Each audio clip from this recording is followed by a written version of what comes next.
forward. Thank you for letting me know what your objectives are.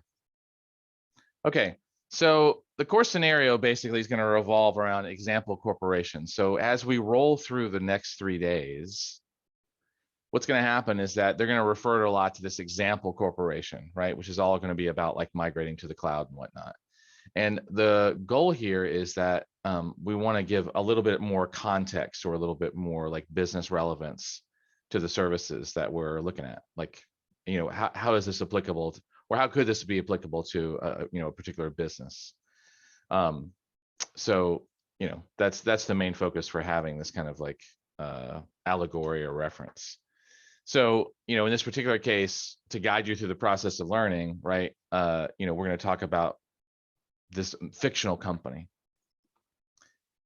So for example, your manager is going to request, for example, things like identify tasks that will change in the class, and then let's review the well-architected framework, right? So there's going to be this kind of combination of like, I want you to discover this, and then I'm going to have a very specific like task or ask that I'm going to want you to do. Now, when it comes to system operations, obviously there's all these different like pieces, right? As far as deploying, monitoring, fortifying, securing, and optimize. Now, fortifying, by the way, could be conflated with security, but fortifying is a lot more to do with like resiliency and reducing like service disruptions than it does with security. So fortifying has a lot more to do with stability than it does with security per se. And optimization has to do a lot more with, you know, performance, return on investment, costs, you know, resource utilization than it does with, say, fortifying. So these are the general kind of buckets that AWS puts these kind of things in. Now, if you're an architect of any type, and if you've taken any of the architecture classes, you've already seen the 5 pillars of the well-architected framework, which is basically security, performance, efficiency, reliability, cost optimization, operational excellence. Do note that a couple of years back, they added operational excellence because they realized that repeatability in operations was essential. So not just for sharing, but also for consistency's sake. And so know that we'll be talking about pieces that are design principles and then also as well as best practices. They are going to mainly relate to operational excellence. But as you know, being excellent in operations actually blends itself to security, reliability, performance efficiency, and cost optimizations. So they kind of like run together a little bit. By the way, is this anyone's first time or either hearing or seeing about the well-architected framework with AWS? Anybody's first time hearing about this?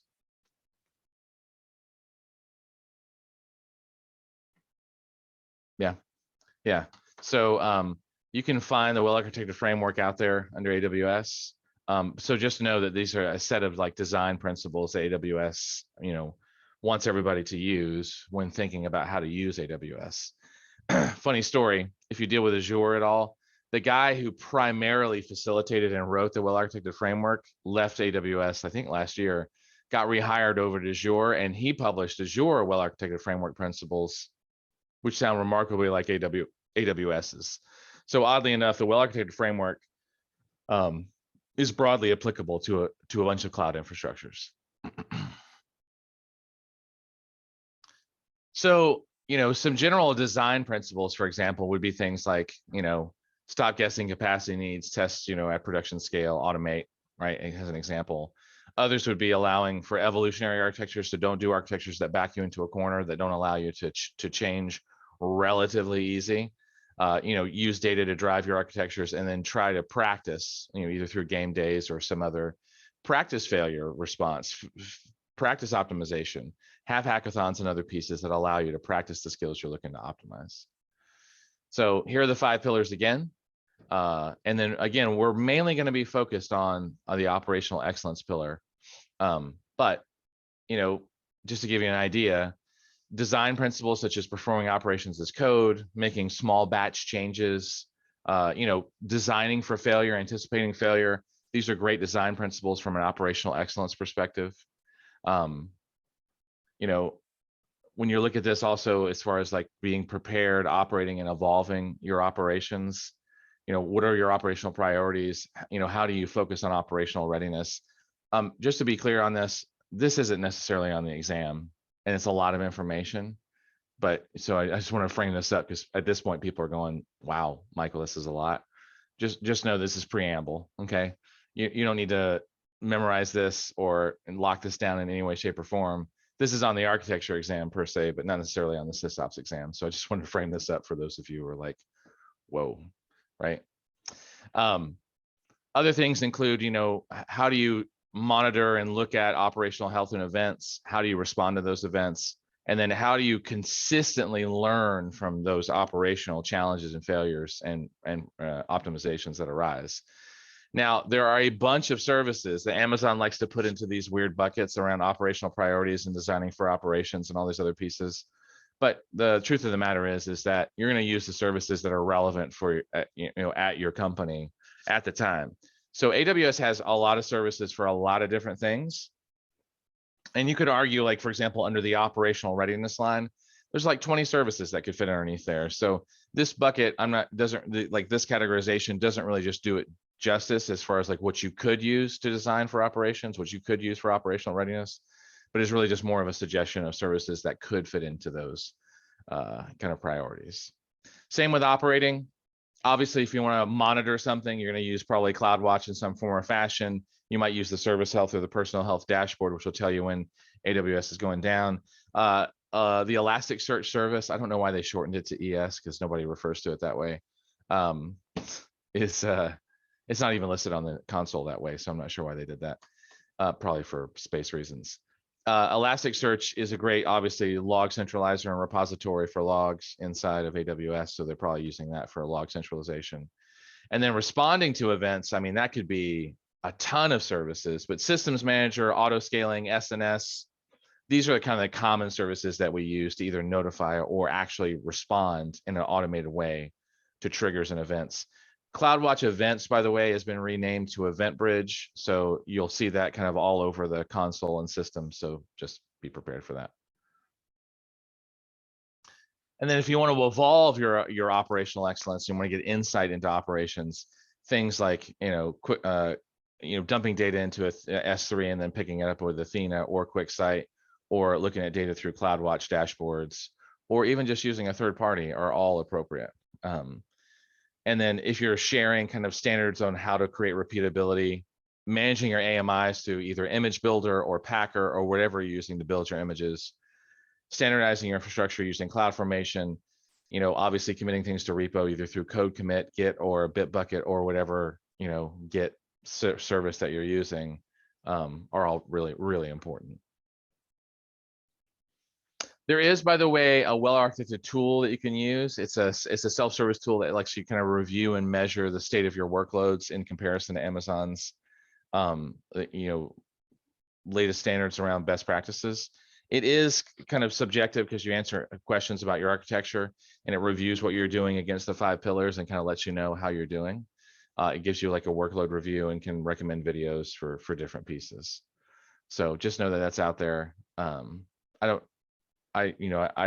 General feedback is that it's kind of interesting, but it's not like a full in-depth analysis of your actual infrastructure, right? It's just you subjectively answering some questions. Here's an example of some of the questions, like, how do you determine what your priorities are, right? Is it in internal needs? Is it compliance requirements? Have you looked at trade-offs? Are you, managing benefits and risks? So it kind of like, there's some leading answers here as far as like making you aware of what it is that you are or are not doing. So generally they put this in here around a group discussion, but 2 things are kind of happening here. One, that skim is certainly not enough to give you an idea of like how or what you would do with a well-architected tool. And honestly, most people are not like quite awake yet and revved up. So, but one question I could ask is that given security, reliability, like does booz, and I have worked a lot with booz, so I might know the answer to this. Does booz follow any kind of architecture or framework that you use in general when designing solutions for customers? Can anyone comment on that?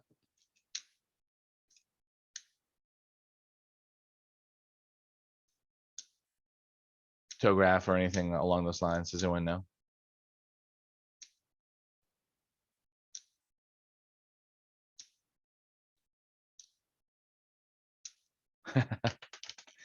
Thanks, Brian.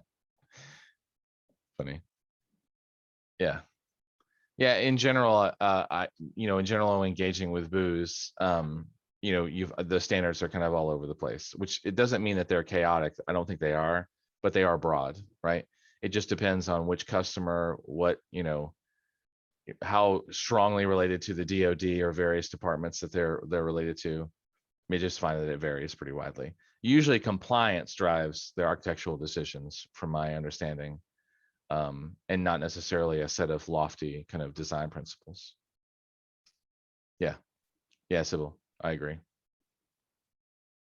How those departments approach those standards, though, it can be a little different. So just know this is here. If you're ever like stuck and you need like a filtering function to kind of help you make decisions, the framework could help. But like I said before, most of the work that I see Booz doing is compliance driven. So that's going to be your filtering function more than anything else. Okay. So to summarize this, by the way, you are a systems administrator for Example Corporation, which is transitioning to the cloud. So as your department prepares to get involved in cloud, everyone's required to understand how to use the well-architected framework, but particularly the operational excellence one. So that's a collection of principles and best practices that AWS has collected over the years from working with thousands of customers. And so that well-architected tool is basically a self-paced questionnaire that you can use to review your architecture and adopt best practices. This is what we're about, right? So you've now got a new role inside of Example Corporation. Okay. Any questions at all at this point in time? No. Let's see. Let's do this really quick. So we are going, one thing I like to do is I like to pre-warm the labs for material that we're going to cover, so you don't have to sit there and wait for everything to warm up. One thing I was just checking is make sure that we're all using the 404 template, which we are, which is great. All right, cool. All right. So in general, when you take classes with AWS, someone should come in here and pre-warm the lab so you don't have to sit here and wait, right? So there we go. Okay. Let's go to our next module. All right, so let's talk about access management, that being kind of like the next big thing that we really want to talk about, because the first thing you do whenever you ask for access to something is you say, hey, I'd like to, can I get a username and password, or how do I get logged into this, or how do I get access? Those are all like the common questions that we ask in these cases. All right, so here's our core scenario. We're going to talk about identity access management, because IAM obviously is the core heart for getting access to anything in AWS. And then we're going to talk about a little bit about organizations and some other pieces. So the main thing we're focused on is that permissions, right? The CIO basically wants to standardize access management and organize the existing AWS accounts, and he or she wants to inventory AWS resources. They also want to create some level of permission templates for roles and groups in our account. And they want you to basically figure out how to organize the company's numerous AWS accounts. So back in, God, what was it, 2018, 2019, which really wasn't that long ago, but it seems like forever, especially in this post-COVID world. I was working for Honeywell. And when I walked into Honeywell, they had 500 AWS accounts. So how do you manage something like that? Like Booz is no different, right? Because typically you'll have an account per contract, sometimes many accounts per contract or client. So how do you manage all that? That's what we're going to talk about. So when it comes to access, authorization, and authentication, we're going to talk a little bit about that and some of the best practices for IAM. Obviously, when you sign into AWS, you are basically saying, are you who you say you are? And then what can you do once we've identified you as a user? That's the authorization piece. Like what are you allowed to actually execute and do? So let's talk about auth first. So Amazon, when presenting this, they basically talk about how there are IAM users. There are federated users, which are basically just roles, just to be frank about it. And then there's applications, which can either be roles or a user, right? As far as like IAM entities. and then they listed IAM roles themselves, right? Which roles typically are the most confusing of the three entities that you can use. So, but what we're going to talk about, like these pieces and kind of like these different scenarios and situations. So when it comes to actual credentialing, like being able to authorize that someone is who they say they are, there's really only two, maybe three ways if you throw in the root user to go about this. The root account owner or email user basically is the only entity that's created when you actually create an account. No IAM users are actually created when you create an account with AWS, right? So the root user, oops, didn't mean to do that. The root user is what you see when you go to the console. Let's see if, yeah, here it is. Let's pull this thing over. So let's say you logged into the console, and like right now, I'm actually logged in as an IAM user. But if I were to sign out, which I'm not going to do, or at least not with this particular user, if I were to sign out, then what would happen then is I would basically could log in using my email address. Now, for most of us who are working with or at Booz, you don't have to worry about that because that's already handled for you. Oh, what am I doing? Sorry. I keep changing the links for this and I kind of make it hard on myself. So let's say I want to sign back into the console. One of my options obviously is to sign in as an IAM user, but I could also sign in as the root user, but notice that automatically it's putting an email address in there. If you see that, then you're logging in as the root user. Great thing about Booz is they don't even allow that. But if you're managing accounts and you see this, the basic thing that you want to remember is don't do that. Don't log in as the root user. Don't do anything with the root user. Don't create access and secret keys with the root user. Don't use the root user. This is Amazon best practice as well. You'll see that at the bottom. Now, if I log in to an actual account, which is what you saw on this console, notice I'm logged in as Spartan Sage at M. Forrester. This is the actual account that I'm logged into. That's an IAM user. That's not the owner of the account. That's actually me logging in as an IAM sub-user. And then from there, in the same thing, if I actually go into IAM, if I'm logged in as an IAM user and I have the right permission, so authorization as well, right? I can actually come into my user account and I can just create what they call access and secret keys. So if I come over to Spartan Sage and I come over to security credentials, you'll notice that here's my access key. Now notice that the secret portion isn't being shown, but if I want to create another access key, I can, right? And it, if I hit show, it'll show the secret key. Now, by the way, this is the only time I can actually see this key. So if I close this, I cannot retrieve the secret key ever again, which means I basically have to come in here and delete this thing, right? In order to regenerate another secret key that I can actually see.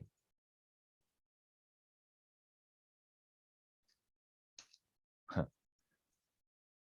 No? Interesting. Oh, you got to deactivate it first. I forgot. And then I just deleted my key. Now that key is associated with my Spartan Sage user.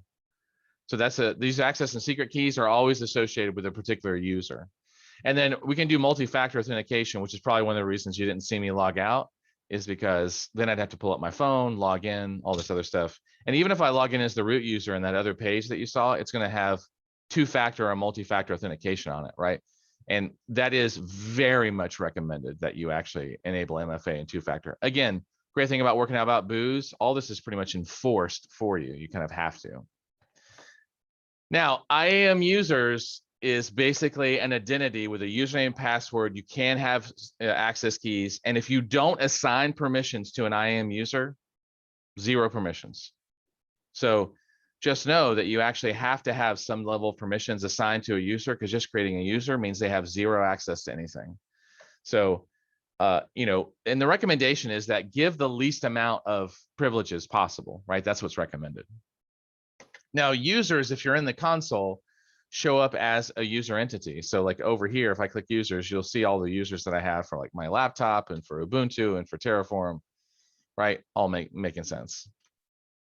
So user accounts are what we're familiar with. Now, where things get a little strange is with roles.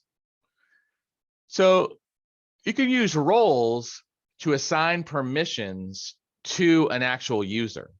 Think of roles as a security identity that someone can assume. It's a set of permissions that someone can take on. Now, what this might look like, for example, is that here, it's an IAM identity that you can create in your account that has a specific set of permissions. The role is similar to a user in that it basically has policies associated with it, but here's the distinction. You cannot log in as a role. You cannot log in as a role. You have to log in as either a federated user or a user. Now, in this case, the user might make an API call to assume a particular role, like an administrator role.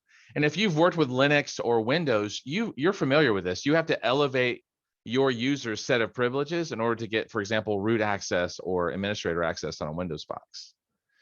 What happens though is that when you log in as a user and you want to assume a role, right, it'll actually return that role's temporary credentials to you and overlay them on top of your user identity. Let me give you a slightly different version of this. Right now, I'm logged in as Spartan Sage, and you can see that Spartan Sage is a user down here, right? See him right here, Spartan Sage. If I want to elevate myself and give myself admin privileges to my own account, all I have to do is come in here and copy the account ID, and it's kind of saved in the browser, but I'm going to switch roles. And this, by the way, could be another account. In other words, another account has another role that has given me permission in another account to assume that role, but we're going to do the same account for this one. And the role that we're going to look at is Forrester admin. And I'm not going to change the name, but I'm going to change the display color. Notice in the upper right-hand side that I'm now Forrester admin. I'm no longer Spartan Sage. So I have literally changed my security identity, even though I haven't changed my core identity. You might say, Michael, why would we do this? Well, what if you're a security auditor and you need access to 50 accounts? Are you going to get 50 username and passwords? Or are you going to keep your core primary account username and password, and the other 49 accounts are going to give you a role in their account that allows you to assume that like Forrester admin user can now, like, you can now assume that role, right? That's what's important. And we do this societally in a sense all the time, right? For example, I joke about like how I have father permissions to my son and I have son permissions to my mom, right? And we assume these roles kind of unspokenly, right, through whatever like context we derive. But we're used to assuming roles, right? We, you know, sometimes we're the employee role or the boss role or the consultant role. We assume these sets of permissions that all the time. The difference here is that Amazon is defining them a lot more crisper, right? Do roles make sense to people at this point in time, as far as like a user assuming a set of security permissions? And anyone confused by the topic or do want to peel it back further?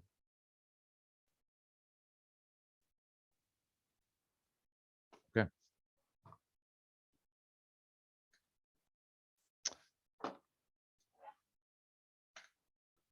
Now, when you federate users, by the way, like say with Active Directory or your own identity provider, what ends up happening is that you actually log into the identity provider and then using either a SAML or OIDC assertion, right? There's like a trust relationship established, but you can also assert back to them. What will happen is that a role will be passed back to the federated identity or the federated group. So if you log into Active Directory or Ping Federated or Okta or something along those lines, you've set up a role for those users in AWS that they can assume if they federate with Active Directory. Meaning they log into Active Directory, there's a trust relationship between AWS and Active Directory. And because of that trust relationship, when a user federates in Active Directory, they get access that you have specified into AWS. And so that's authentication, right? That's you basically proving your identity either through a federated user or a user, and then using those users, you can then assume roles as you see fit. So as needed. Now with authorization, you basically explicitly grant someone permissions. Now, by default, you have no permissions inside of AWS, right? And so the way we do that is basically through what we call policies. policies are nothing more than collections of permissions. So like you see a bunch of Kubernetes stuff here.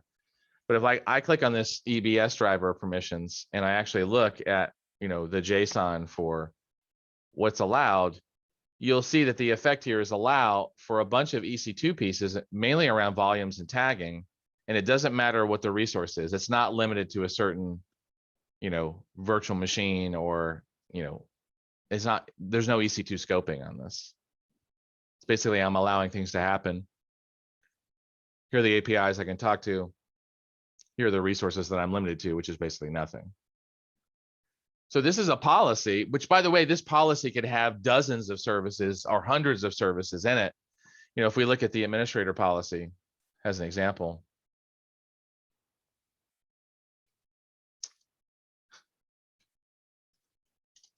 Assuming I can type. For example, let's choose let's choose administrator access because that's really simple. If we look at the JSON for this one, there's just going to be a bunch of wildcards in here. Why? Because it's basically saying every service I have administrator access to. But if we get very specific and we actually go back to, me looking for admin, let's say we go do database admin instead, right? So let's do admin and let's go database administrator. If we go look at the JSON for database administrator, you're going to see, some CloudWatch stuff, some EC2 stuff, Lambda, KMS logs, and then some S3 items. And then you're going to see a bunch of looks like some kind of DynamoDB execution roles, some monitoring roles, right? Yeah. So basically you can put multiple services inside with multiple controls and multiple conditions inside of the JSON policy inside of AWS.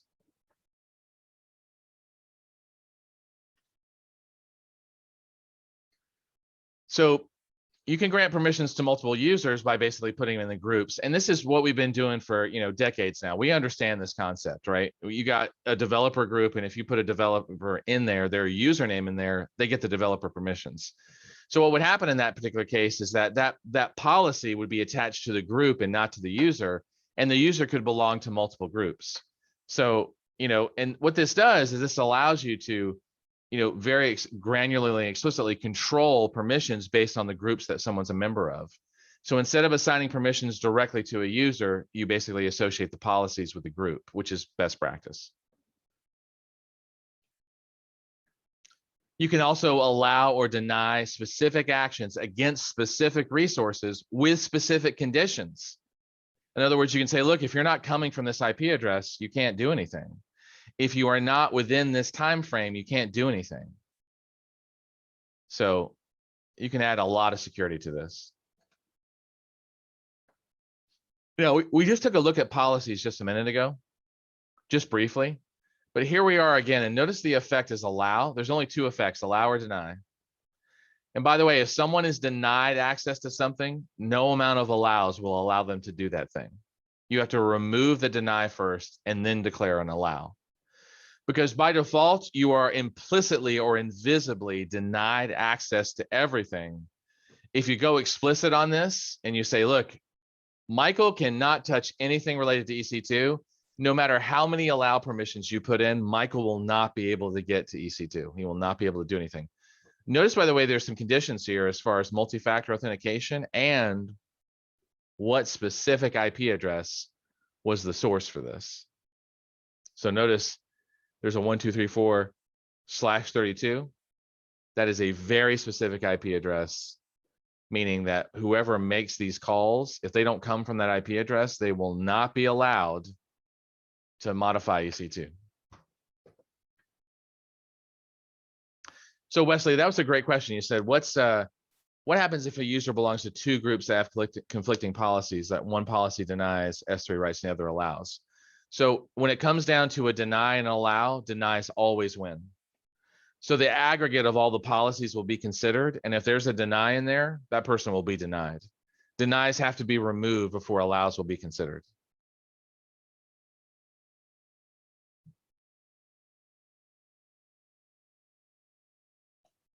Yeah, let's see.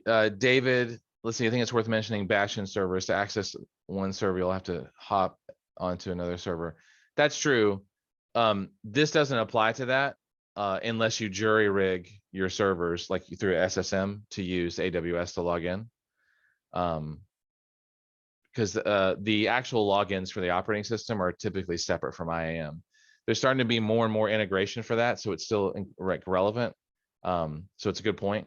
Note though that this is mainly for AWS API calls, whether it's command line, console, or whatnot. I do see a lot more people now blending their operating systems with IAM, because why not? Because we already have a username and password. But I don't see that ubiquitous just yet. Policy elements, by the way, as we saw before, include an effect, like allow or deny, the principle, right? So like sometimes principles are not always required, by the way. Principles are mainly for resource-based policies, which are not identity-based policies. So like this, for example, is an identity-based policy. Why? There's no principle listed here. And this policy is going to be attached to a user or a role or a group. It's not going to be attached to a service or a resource, which is what resource-based policies do.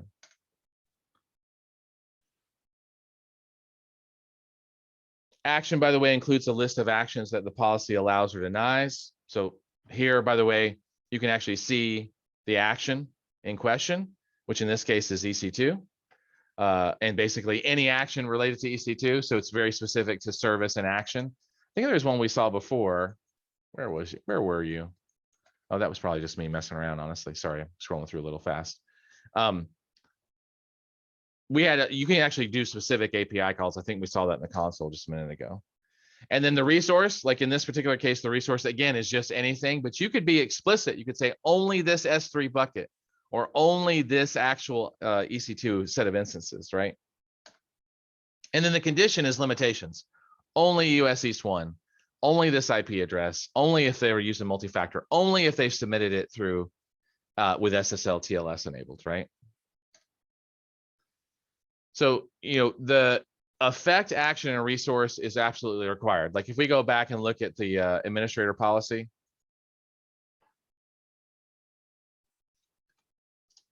you'll see the absolute minimums being declared, right? So here's administrator access. Notice that these are the three: effect, action, and resource. Allow, here's the action is basically anything, resource is anything. That's the minimum set. You don't need principles, which are only for resource-based policies, and you don't need conditions. Those are also optional, but those three are required. Okay.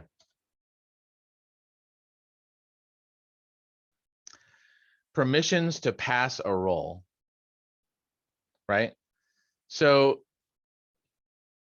here what's happening is that we are basically adding permissions to pass a role to an AWS service. And the resource is a role called RDS monitoring role. The action is pass role. And it's a statement that's being attached to a service, to allow the user to pass the role to a service, right? So this basically allows, ensures that only approved users can configure a service with a role that grants permissions, right? So in other words, to allow a user to pass a role to a service, you have to grant the pass role action that's listed there to the IAM user, to the role, or the group. Now, administrators obviously can pass roles to whoever they want to. They just have the permissions for that. But just note that in order to navigate that properly, right, you've got to be able to have the pass role permission as a user to grant another service the ability to assume a role. Just know pass role is what you need if you're unable to associate a role with a service. Now, this policy, as an example, authorizes us to stop an EC2 instance within a certain date range. So this is April 1st, 2020 and June 30th, 2020. So should make sense. All right, so here's a question for you then. What does this policy allow? Someone tell me what the primary, what is this going to be able to do?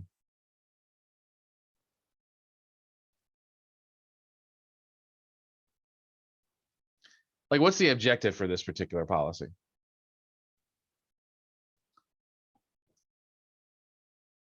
So we know it's a deny, right? We know the action and resources are scoped to pretty much anything. What is this actually going to do? Think about it just for a second.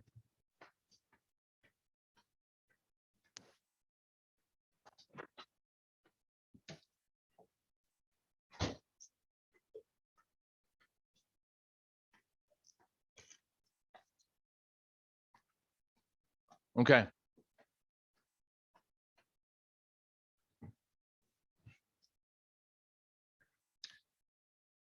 So what this does basically is this denies everything that doesn't come from this IP range, except for services, right? Basically says if you're not coming from this IP range, you're denied, right? Note that AWS services, right, are not included in that.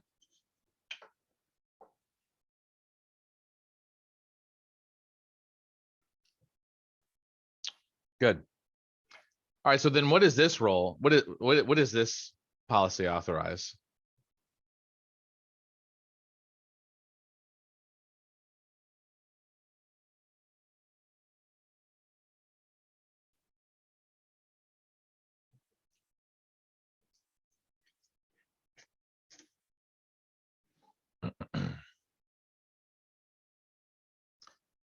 For this one, this allows you to basically, if you assign this to somebody, this policy allows them to pass a role, any of the RDS roles to a service. Yeah. I mean, well, that's good. Yeah.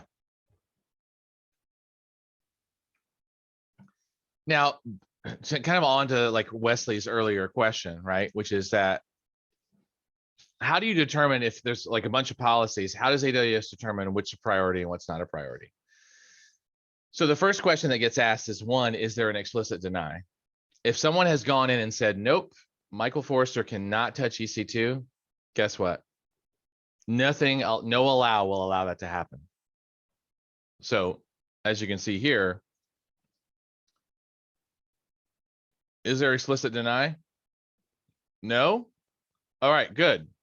Let's move on, because if there is one, nothing else is going to happen. I'm denied, we're done, right? Is there an explicit allow? Yes, I'm allowed to do it, then guess what? I'm allowed. But if there's no explicit deny and there's no explicit allow, in other words, there's no policies attached to the person, they are invisibly and implicitly denied, right?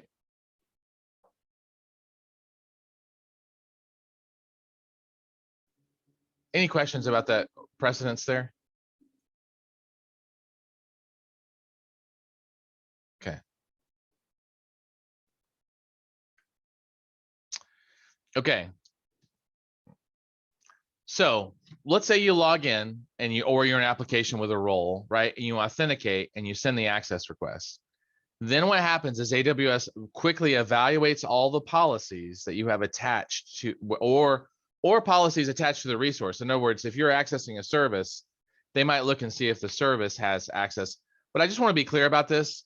There's only 4 services that have resource-based policies, and except for S3, they are not used. AWS is trying to, like, for the most part, remove resource-based policies. So just be aware that resource-based policies are on their way out. The preference is to use identity-based policies. And like I said, there's only 4 services. I think it's S3. Oh, actually, it might be down to 2. It's S3, OpsWorks, and there's one other that use, SNS can use resource-based policies, and SQS can use. So there actually is still 4. So just know that resource-based policies are used very rarely.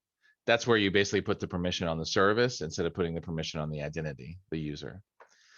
So once you've authorized, and then once you've looked at your policy, what's going to end up happening there, it's that it's going to allow you to do whatever operations or deny you the operations that you've asked for, right? And of course, it is going to evaluate against the particular resource. So all those is based on getting past the authorization layer, right? And then it will basically allow it once it's evaluated all of the components involved. This, by the way, takes milliseconds to do, so it happens really fast.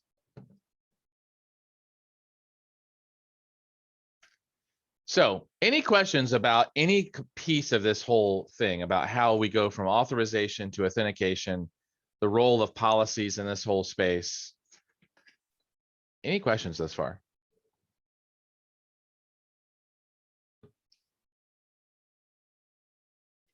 Okay. All right, so let's talk about some best practices then.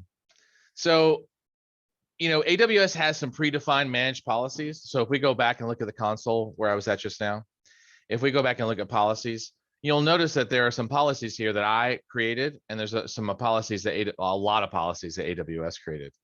So if you type in something like read only, you'll see like there's a bunch of read only policies that Amazon has created that they're constantly updating. So you can actually leverage their policies. Just to say this, like most corporations don't leverage AWS's policies because they want control over their own policies. That does require you to update the policy if it's not a wildcard every time AWS releases a new action or a new service. That's not necessarily a big deal. Most enterprises want to control who has access to new services anyway, because they have to go through an evaluation period. So again, not that big of a deal.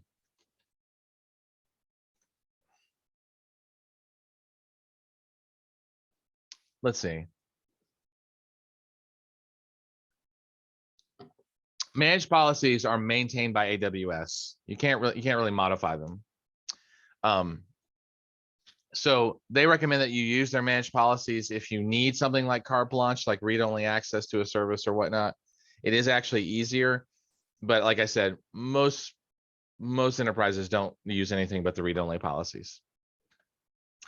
They do recommend that you use multi-factor authentication, which I think we've talked about a lot. You know, obviously something you know and then something you have, right? Those are the two things that we're looking for. Yeah, but I think we're familiar enough with this to know that having a second way to log in is probably essential for almost every website that we deal with now.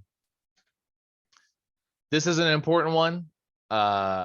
You know, rotating credentials on a semi-regular basis is actually remarkably important. You can, by the way, use services like AWS config in conjunction with Lambda to, you know, identify past access keys. You can even auto rotate them, right, in some ways. So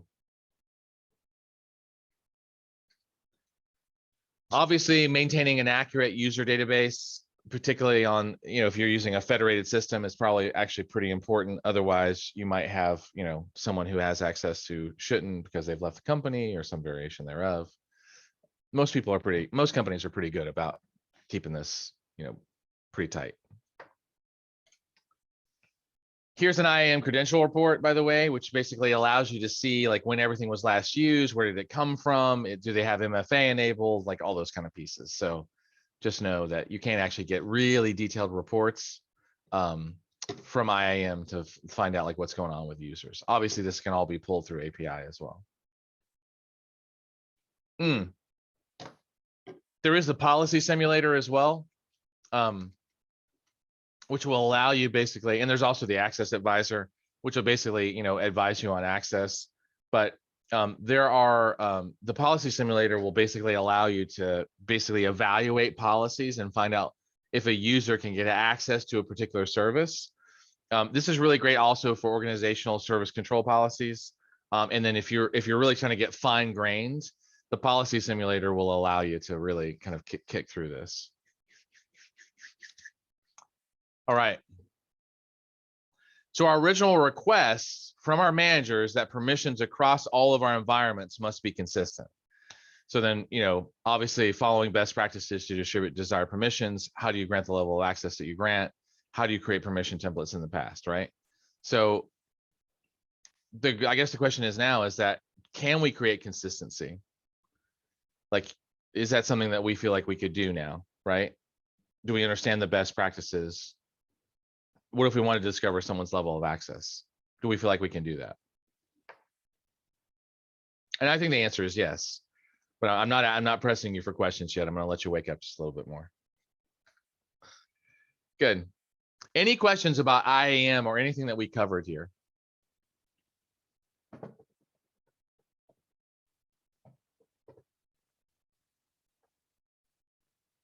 Okay. Let's talk about then kind of the meta of managing an account, right? So, and some like things around resources. So an AWS resource is also just a service, right? It's an entity that you can work with. Just know that every single service object that you create has a unique identifier called an ARN. Here's an example. Right here, this policy that AWS actually created has a particular unique identifier, and notice there's no account number in here. because this is AWS created. This is official AWS canon. If I go back to policies and I choose one of the ones that I created, notice that this Amazon resource name now has an account number in it. Allow external DNS updates.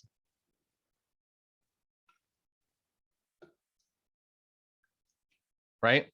So then if you're programmatically accessing AWS, every single object has some kind of ARN associated with it. So for example, I'm trying to think of a really easy example. Let's go see if I think S3.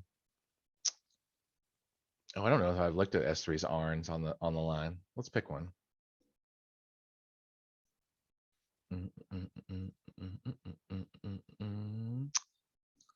See that Amazon resource name there, right? Notice, by the way, that doesn't have an account number. You might ask me like, hey, Michael, why doesn't the S3 one have an account number in it? Isn't that unique to your account? It is, but just so you know, Amazon resource names for S3 buckets, even outside of Amazon resource names, are globally unique. In other words, all the names that you just saw for these folders that are inside my S3, no one else has the IT Amazonian bucket. No one else has the new goat bucket, which is why you see weird names in here, because they have to be globally unique, which is interesting and weird.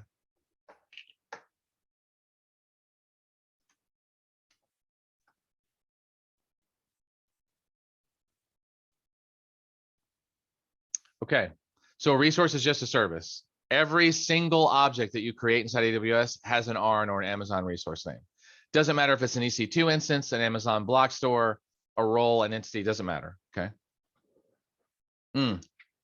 Now, when you create an account, which is where you get access to get to all these resources, this allows you to provision and control your resources. It's your unique account. It's got only your services in it.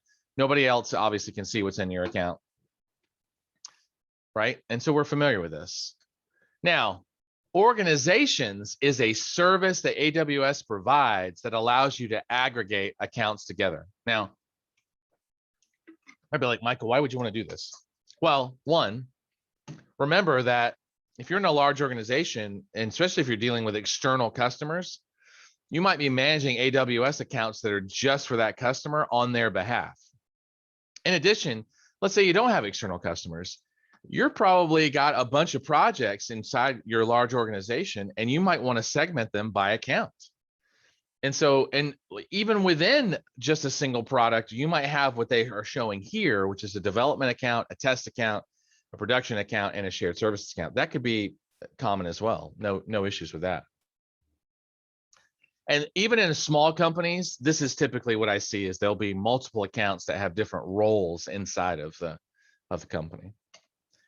So organizations is a service that AWS produces to help manage these kind of things, because it allows you to enforce like group-based, you can create groups of AWS accounts, and you can apply control policies to those different groups. Like here's an example.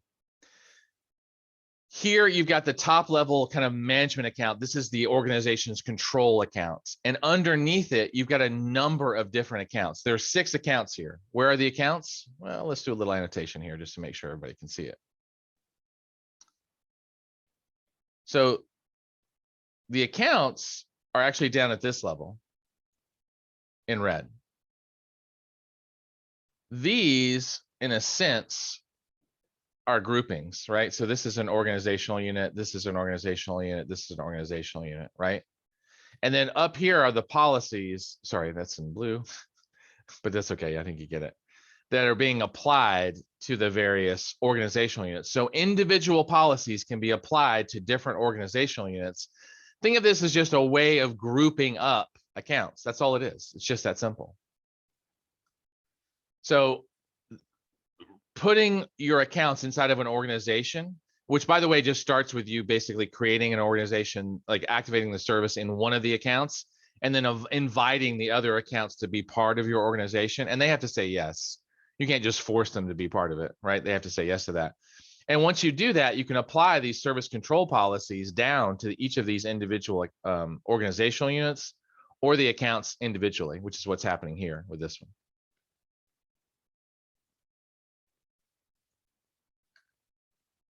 Now, this allows you then to fulfill the request of like, hey, our accounts must be organized, right? What tools can we use to govern and control these accounts? What factors, would you consider when planning a multi-account structure? How do you share resources across accounts, right? That's basically what organization is for to a certain degree. Now, that last statement, would you be able to share resources across accounts? That is true. But mainly service control policies prevent actions from happening. So if you wanted to block everybody from touching the quantum computing service, Bracket, I think is what it's called, you would basically set up a service control policy that said no one can touch Bracket in any of these accounts. So many organizations use this organization's service to great effect by just preventing things from happening. Like you can't launch an EC2 instance without a tag, or you can't go over into South America and start services there. You can't start, so it's usually a preventative thing, not a enabling thing.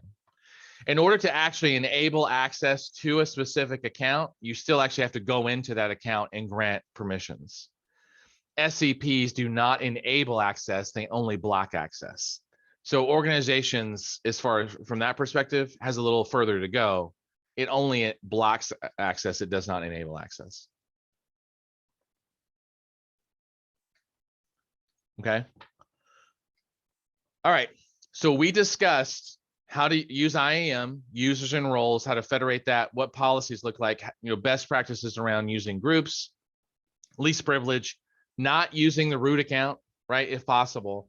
And then we talked about how you can group your accounts under this service called organizations, and how every single service, when you create an object in that service, comes out with an Amazon resource name.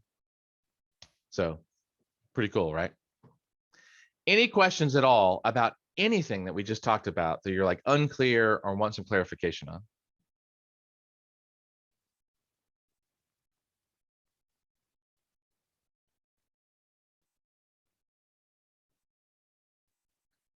All right. Okay. So the next thing that, if I remember correctly, that we're going to do is we are actually going to do a lab. But before we do that, we're going to take a short break. All right. So it's 9:49 right now. So let's come back at 10:05. That's in 15 minutes. Take a 15-minute break. I'm actually going to put a timer up on the screen and just go take a break and relax and chill for a second. Okay. And then we'll come back at 5 after, and then we'll pick it up and I'll walk you through the lab process. Okay. Thanks, everyone.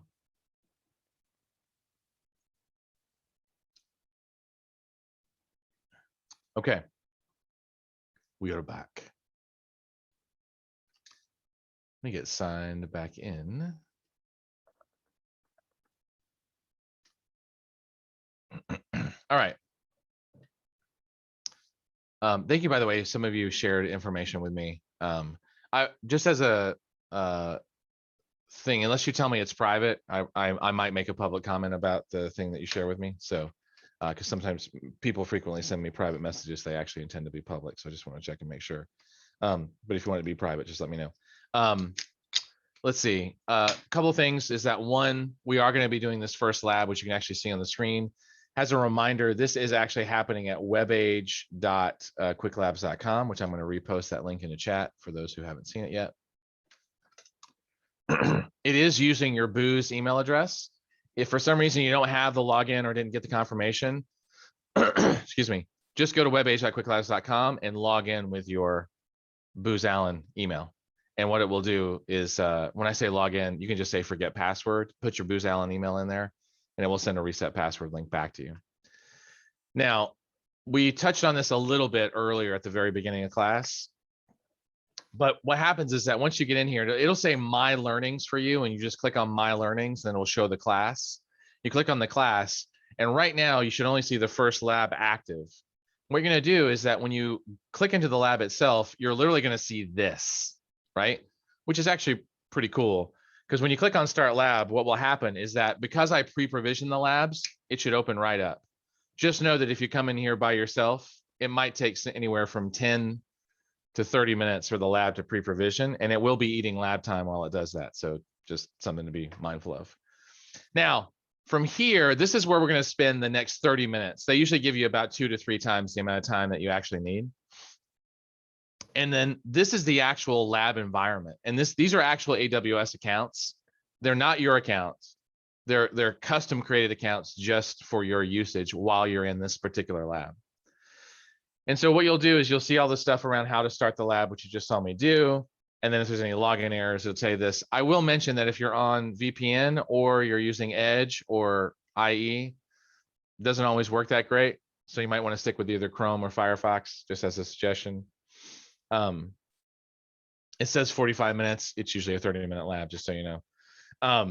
And then scenario here is it basically talks about how you're a newly hired systems operations engineer, talks about the environment and gives you some context. And what this does is it's going to say, hey, this is how we're going to set up systems manager, right?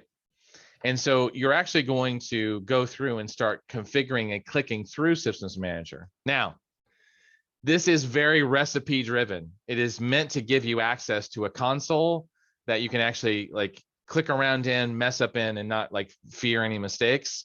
So for example, if I click on open console over here, it's actually going to try and log me in as a AWS student. But here's my actual account ID. And this will probably be pre-populated for you, but for me, it wasn't because I already have an existing thing. And once you get logged in, you basically just start following the instructions, starting with step 1, right? Right. So step 1 says, okay, search the systems manager in the unified bar. So let's search for systems manager. Let's get into the systems manager. And then you're going to start following this one little piece at a time. Choose get started with systems manager, right? It's going to say, hey, do you want to do quick setup? Yeah, quick setup sounds great, right? So it's going to like run you through this whole thing. Notice that the lab region is set to US East 1. This is the #1 thing that bites students. So if you don't hear anything else I say, please listen to this right here, right now. Is that right now it says the lab region is US East 1 in the instructions. And notice that mine says Oregon. That's not going to work. You need to change your region to US East 1. Why does it do that? Well, I was probably just in US East 1, so US West 2, which is why it switched. But the console will sometimes just change regions on you spontaneously. I don't know what the context is. Haven't really figured out why it does that. But please make sure it says North Virginia, because in the lab instructions, the lab region is actually North Virginia. If you try to do it in another region, sometimes it will give you a permissions problem. Sometimes it will let you go forward and you won't be able to finish the lab because you did it in another region, which doesn't have linkages back to the original region. I know that sounds strange. I've already raised a ticket with Quick Labs about this. They're trying to fix it. But from here, you're just going to follow the instructions one step at a time. So for example, I already chose get started, right? And then I'm going to choose, create, right? I'm going to basically follow the instructions as explicitly stated.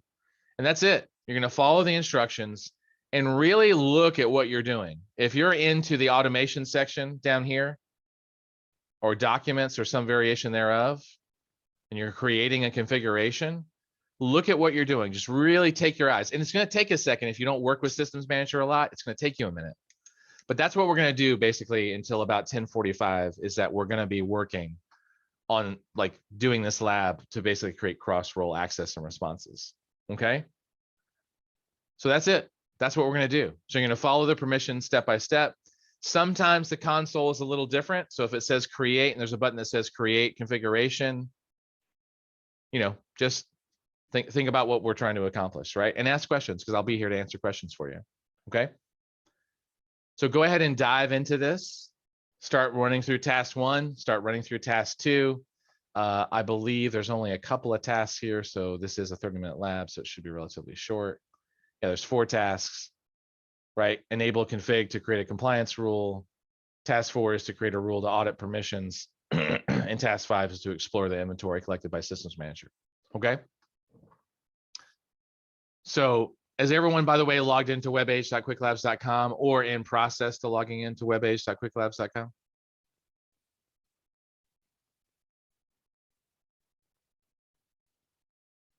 Okay.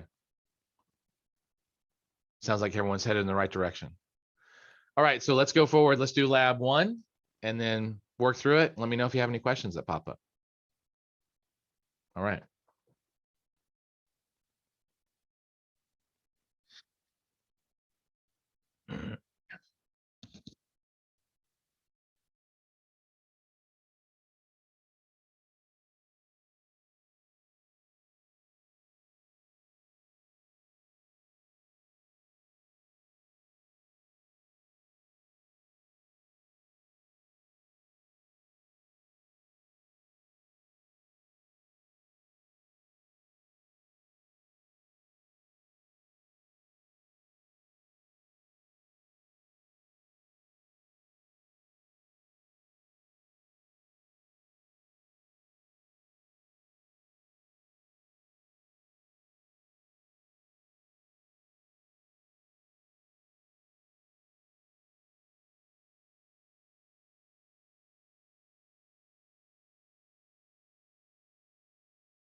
We want.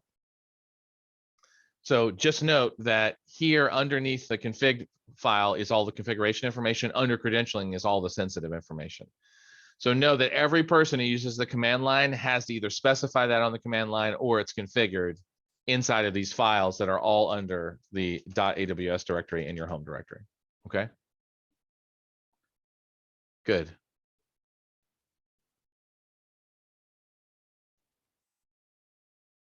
All right. Now, let's dissect this a little bit because the command line is always made up of first AWS, then the service, then the operation, and then any parameters and options you want to add. So like, for example, if we go back to here, this is a great place to use help. For example, if I type in AWS help, the first thing it does is it tells you in general about the AWS command, and then it's going to basically it's going to list all of the available services. Now, this is kind of an exercise in scrolling where it's like scroll, scroll, scroll. Because Amazon has a bunch of crazy services out here, some of which even I off the top of my head do not know. Like I don't know what CUR is, right? I'd have to go look at the documentation to find out exactly what CUR is. But like FSX, Game Lift, Glue, IAM, Identity Store, Inspector, I know what all those are. But there's stuff in here that you don't know. And by the way, your standard your standard stuff applies, right? So if you want to pipe it to grep or awk it or set it, all that works totally fine. Notice in this case, I was like, oh, cur, what is AWS cur? Kind of curious, actually. Oh, cost and usage report. I didn't know they had shortened it. Interesting. So you can get your costing information here. Notice that there's no scroll here because there's not a lot to it. So notice that I can do AWS cur. Actually, let me do help again. Let's say describe report definitions, right? So let's say I do AWS cur and I'm doing describe report definitions.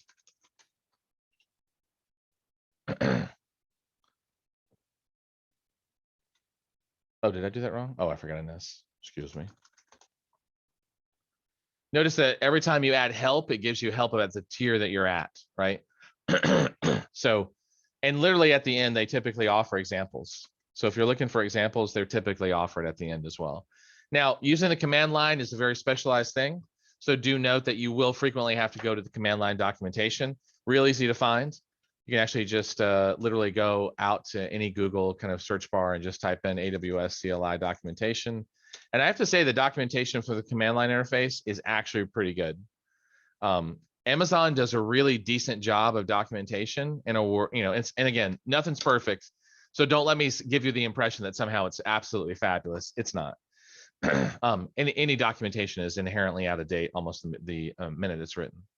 But like, here's the CLI references. If we were looking for cur, we could probably type that in here and say, hey, what's cur? And then guess what? It gives you the same thing that you just saw in the command line, right? But now we can actually click in to say describe report definitions and get a deeper like description of what the report definitions are, including the other command line options for it. Okay. So that's the command line format. You just AWS, pick your service, pick your operation, and then add all your parameters and options. It's really just straightforward. Now, dry run is probably one of your greatest friend when you're writing scripts, because this allows you to check your permissions, but it doesn't actually make the request. It'll also generate an error response. So if you have the required permissions, then the error response is that it's a dry run operation. Otherwise, if you don't have the right permissions, it'll say unauthorized operation. So it will actually tell you what it's doing. Output, as I mentioned before, now comes in the flavor of YAML. Notice they obviously added YAML to the slide recently because it's in a completely different font and size, which is hilarious. YAML is probably the more and more preferred methodology. I'm super comfortable with JSON as well. So, pick whatever you want. The text and table options are a little strange. So like, here, let me clear this out. If we, hold on. If we describe instances, this is defaulting to Ohio, by the way, where I actually have an instance running, and we change the output on this to table, for example, notice that it generates this weird table. If we do text, it's just going to give you kind of like raw text that you can then grep through without any kind of formatting. JSON, it's going to provide pretty JSON, and woo, hold on. And obviously YAML you've seen before, which is my default. Looks like YAML. So table is the odd one here, right? Table actually tries to put it in a pretty kind of readable format. It doesn't always work. No, it doesn't output to Markdown, David, as far as I can see, right? So it just basically puts it in kind of a ASCII table format to make it more presentable.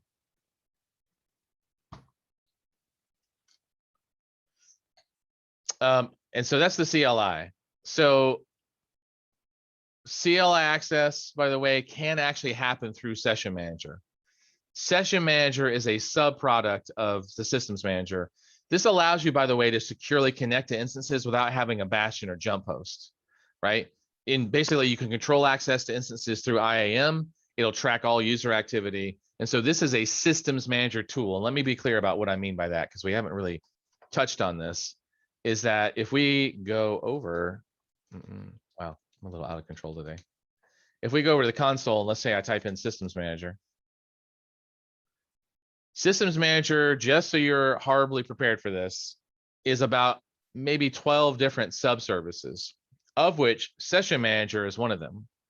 Session Manager is a subservice of Systems Manager, and if you have the agent on your system, which, by the way, all Linux, Amazon Linux AMIs, all Amazon Linux boot images have the Systems Manager agent on there by default, you can actually start a session to log into your instance, because the agent will actually enable permissions on your behalf, right?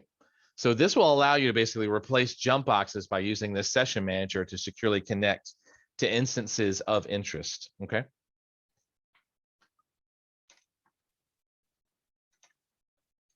So that's what that service is for. Now, Session Manager basically acts as that kind of like jump box without you having to have a jump box.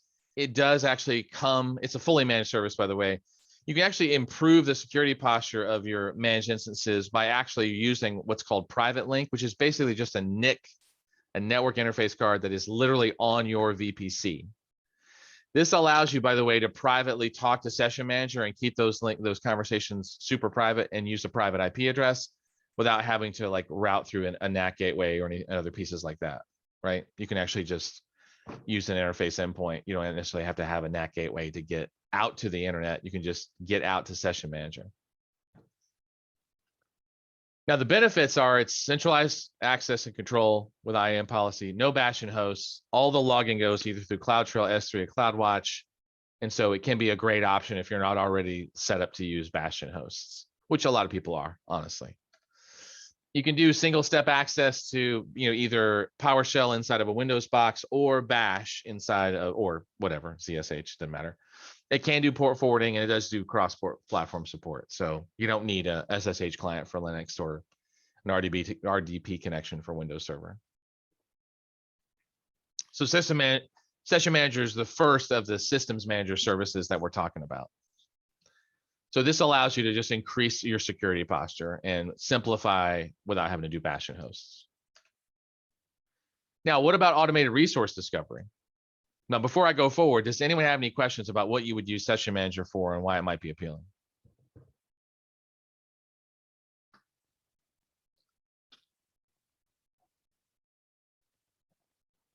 Good. Okay.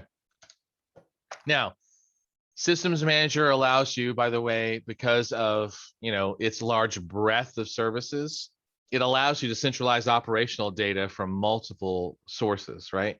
So it'll allow you to group resources together, like you can use tagging to do that. You can visualize aggregated data, and it will allow you to either generate a manual or an automated response to whatever it is that you're trying to manage or respond to, like events that are happening inside your system.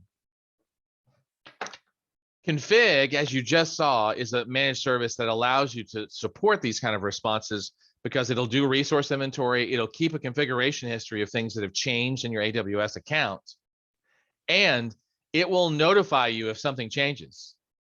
You can also set it up so that there are rules inside of config that if something changes, let's say someone opens up a hole in a firewall and says, I want to open up my entire system out to the internet, you can immediately trigger a rule check inside of config, which will then go talk to, let's say, Lambda, which is like just a piece of code.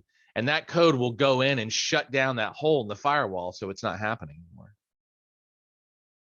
So you can literally discover resources with config, record any configuration changes, because config actually doesn't do any configuration. It just tracks configuration. I almost wish they had named this config tracker instead, but whatever. And then it analyzes changes and remediates the changes if you've set it up to do so. So remediations, by the way, can be notifications or can be actual corrections. So this enables compliance auditing, security analysis, resource change tracking, and troubleshooting and response, which is really great. Now, you can use it for change management. You can choose it for compliance, because basically config is going to track any changes made in your environment if you set it up to do so. And then you just set up your own rules. It will, by the way, do multiple accounts, and it will do multiple regions. It'll do all the regions that you have in your account. So literally you can view your compliance status across all of your enterprise and identify any non-compliant accounts. If you do what's called landing zone, which is basically an add-on to organizations, it will actually set up AWS config for you. And so any accounts that you add into the organization will automatically be config tracked across all of their regions, so you can track changes that are happening. So it really removes the need for you to actually do this individually. You can literally just use organizations with config, and you can actually just track every single piece of compliance across your entire enterprise from a single pane of glass. Now, there are managed rules and there's like custom rules, right? So, obviously managed rules are defined and maintained by AWS, and they are like industry standards. It's like some of the pre-built rules, for example, is MFA enabled, right? Are all the access keys rotated? Do all the security groups deny, SSH traffic, or is, CloudTrail enabled in your account? So it's like standard stuff. Custom rules are ones that you define, and your responses are also defined by you. So if you want to define a custom notification, if you want to do a custom like code response, hey, someone just opened all the ports on, all these databases, automatically shut them down, right? You can write your own custom, config rule code to create, support your own corporate policies. Now, setting up config is as simple as just specifying settings, setting up some rules, have it start recording configuration changes, and then view the data. Now, some of those rules, by the way, could have responses on them, so you gotta like keep that in mind.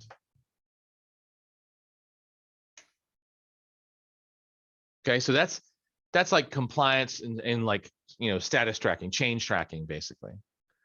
But what about like comparing AWS config, which tracks all system change, like, AWS changes, with, say, systems manager inventory, which is something we just touched. So when you want visibility into your AWS resources, you can use AWS config, you can use systems manager inventory, or you can use both.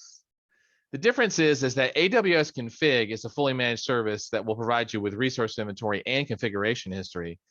Systems manager inventory, which is a subset of systems manager, it's called inventory, will collect information about your EC2 instances and the software that's installed on them. Usually, if people go this route, they use both of them.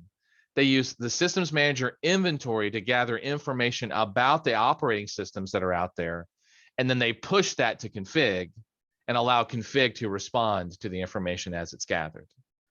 So systems manager is a little deeper, and that systems manager inventory will actually gather information about software, patches, the Windows registry, instance details that are all running inside the operating system.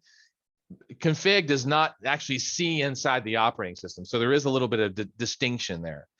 Systems manager is also pretty much only going to manage anything related to systems, whereas config is going to do everything. S3 buckets, RDS systems, it's going to monitor like everything related to your AWS resources. So two very distinct services that work very well together. It does integrate, like as I mentioned before, so you can actually combine all the information so that config can see it. You can actually also use, in addition to using systems manager inventory, obviously config will aggregate all of the information from all of the accounts if you're in an organization. So remember, organizations was another service that we talked about that allows you to wrap all these accounts together. If you put config on the control account for organizations, it will gather information from all of the configurations in all accounts. Now, this solves the challenge of like, we got to inventory all this stuff, right?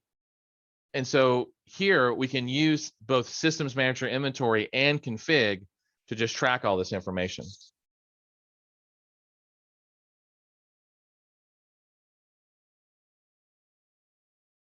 Sorry, just changing something. Okay, so let me ask you this. Just answer this in chat if you don't mind.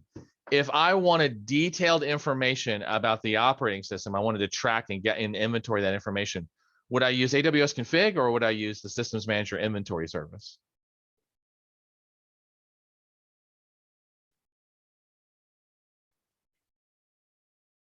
Yeah, SSM.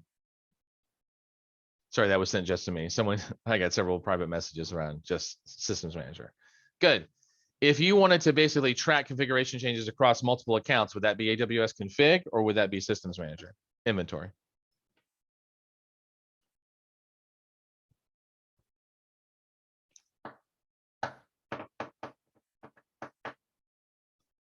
Good. Again, private messages, so it didn't come in through the public, but config would be your friend there, right?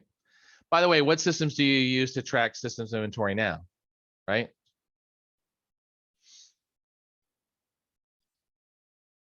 Anyone have a volunteer? You can type it in chat. Like, what do you use to track inventory, systems inventory in the past?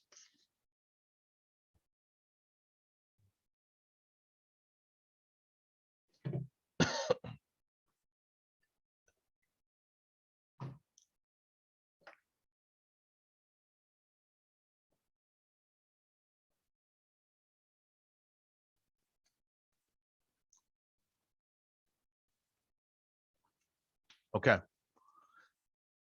So in the past, I've used things like Xenos, I've used Landesk, I've used like Operations Manager. I've used all kinds of stuff, actually. I feel like I've used practically everything. I know there's a lot of great new tools out there. Datadog, I've used Datadog to gather information. New Relic is a third-party service I've used in the past. So I've used a bunch of services to gather inventory information. Okay. What if you need to troubleshoot, by the way? Like you wanted to use config or you wanted to use system manager in any capacity, like session manager or inventory. How would you like troubleshoot these kind of things? Well, you know, one thing is you may remember is that let's say you're unable to actually assign a new role to your EC2 instance. You may remember from IAM, we talked about you actually have to have the pass role function, permission to be able to pass a role to an EC2 instance. So if you go in and try to, it has an example just to show you what this might look like. If we go into EC2 and take a look at my running instance, which I think is a Cloud9 instance. Hey, look at that. Actually, there's an instance running right here. If I right click on this and I say, I want to set a role, I want to modify the IAM role here. And like, let's say I want to add like, I don't know, a beanstalk role. If I hit save and it says, hey, by the way, you don't have permissions, then automatically I know that this is the problem. I don't actually have pass role permissions on the account that I'm logged into, which means I can't actually pass a role to it. So, just something to keep in mind is that if you're seeing this kind of thing, then you don't have pass role permissions. And so you got to talk to your people. So that's the main problem people run into is it'll say, we don't have permissions to either log in or pass a role or some variation thereof. So in this section, we talked about, using AWS CLI to interact with resources, how to monitor services with CloudTrail and Cloud. Well, we didn't talk about CloudWatch and we didn't talk about CloudTrail. So it's interesting why they would put that there. That's probably a mistake. And then how to automate resource discovery with config and system manager, we did talk about. That second bullet point is actually covered later on. So that's actually a typo, which I need to take a quick note for. All right, let's take a quick screenshot. Okay. Any questions about anything that we talked about thus far? I'm just scrolling back through because I was like, nope, that's not in there. Okay.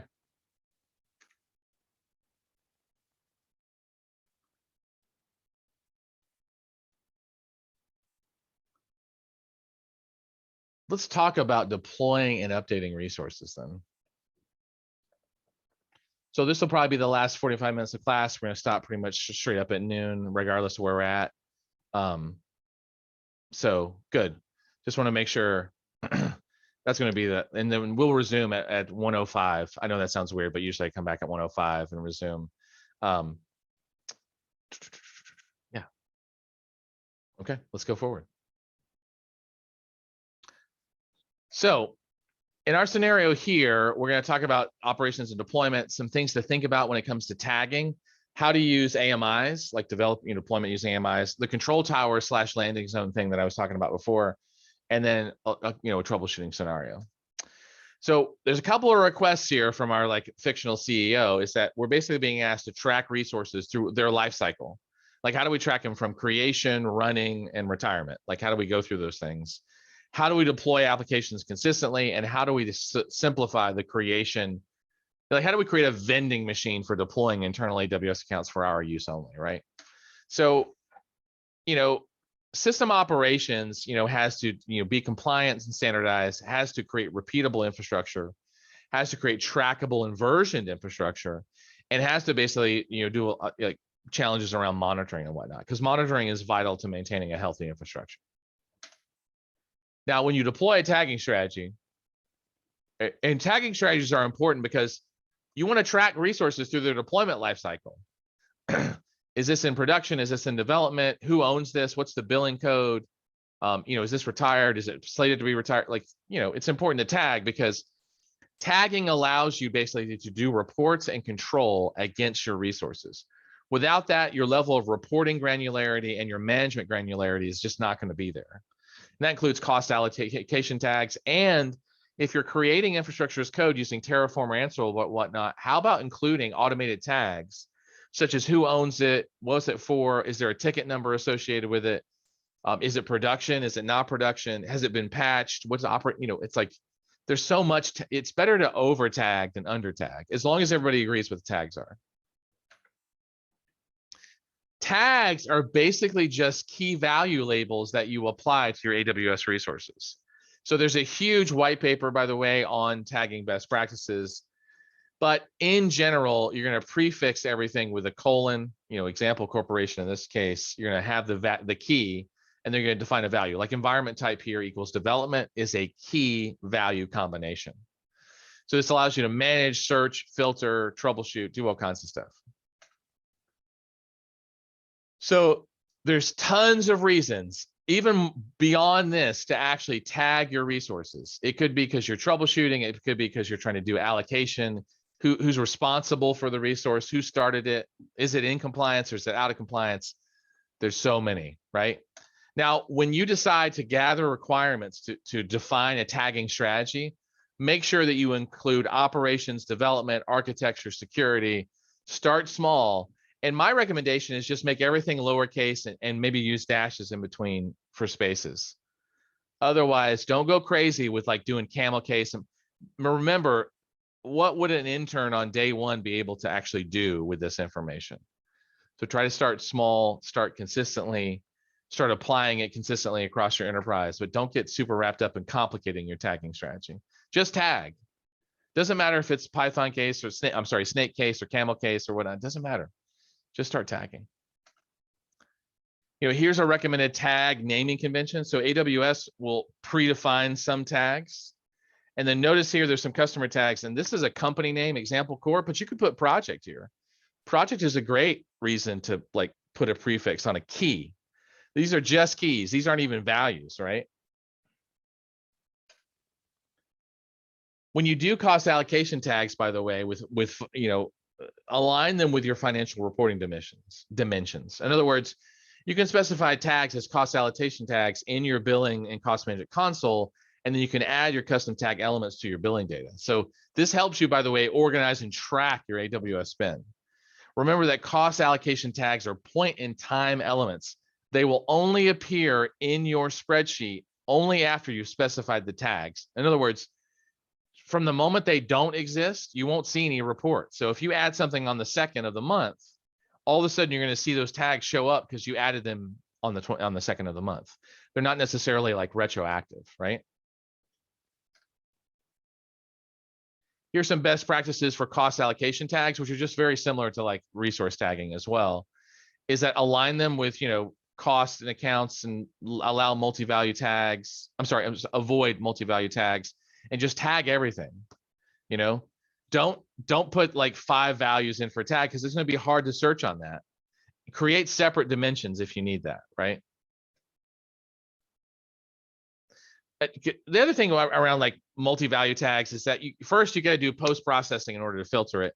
Second, you got to maintain a process to maintain the various tag values, which not everybody adheres to, right? If it's very Boolean, like it's yes, no, or it's like these 5 people, it's a different thing.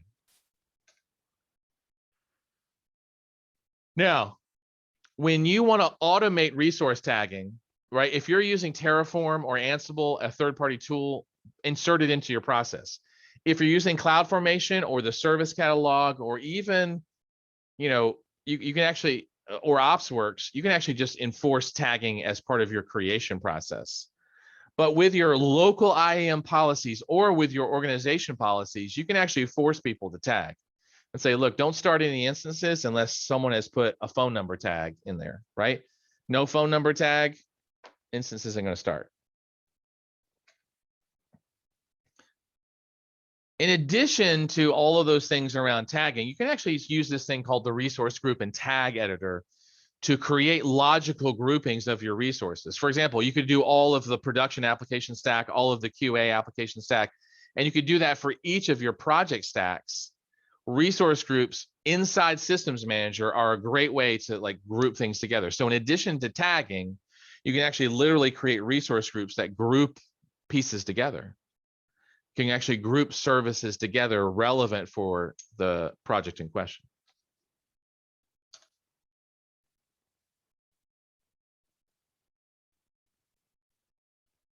Resource groups basically allow you two general methods. Both methods, by the way, involving querying to identify members of a group, which I think you saw, right? The first method relies on tags to do that. The second method relies on resources that are created through CloudFormation. CloudFormation is the service that does infrastructure as code. And so, you want to choose the resource types from that CloudFormation stack. Otherwise, you have to default to tagging. Now, most people use tags to do this. And so what they'll do is they'll create a CloudFormation stack that actually creates tagged resources, and then they'll group resources based on those resource tags. Any question about tagging or any of its usages there?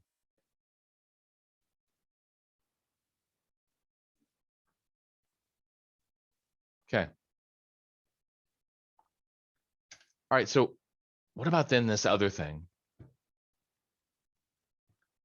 How do we then, in addition to tagging things so that we can manage search, control, and report on them effectively, what do we do if we want to deploy operating systems and applications consistently? So tagging helps us like track and identify these resources and manage them. But what if we want to do consistent deployments? How does that happen? Well, particularly for operating systems, this requires a golden image, right? Which is the traditional term that we use to refer to this. And when I say a golden image, I mean, it could be a base image that you then modify, say with like, Chef, Puppet, Ansible, whatever configuration manager, a PowerShell script, it doesn't really matter. But like, how do you navigate that? And so with AWS in particular, what you want to do is you want to create these base images, these golden images called AMIs. When you first start an EC2 instance, the first question it's going to ask you is going to say, hey, what operating system do you want to run? Do you want to run Red Hat? Do you want to run Windows 2019? Right? What OS do you want to run? And that's actually an AMI question because it's a copy of the operating system with certain device mappings on it. In other words, how big is the operating system? How big is the hard drive? How many NICs does it have attached to it? Right? And so there are a couple of different versions of these AMIs. I will tell you, unless you're using a vendor approved image or a security approved image from your security team, it's probably going to be a little perilous. And what do I say by that? If it's made by AWS, it's going to be tight. Doesn't mean it's not going to have security holes, but it's going to be pretty good, right? But it may not be up to your security standards. So usually by default, your security team will tell you what AMIs you can use. In other words, what operating systems can we use? Let me give you an example of this to kind of drive this home. If we're inside EC2 and I go and I'm in Ohio and I'm still elevated permissions, that's funny. Let's say I want to launch an instance and I'm not going to do it from a template. The first question it asks, it says, hey, what operating system, what AMI do you want to use? Notice on the left-hand side, I've got my own AMIs, which just is my Ubuntu instance. I've got the marketplace, which contains vendor-approved AMIs. And if I really want to roll the dice on security, I can actually come out here and just query the entire community for AMIs that are maybe not provided by Red Hat. Like these are provided by Red Hat.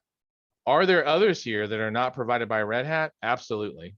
So if it doesn't say provided by Red Hat, there can be some really scary instances out here. So all this is provided by Red Hat. So that's interesting. Maybe they've started to change this a little bit. Take this off for a second.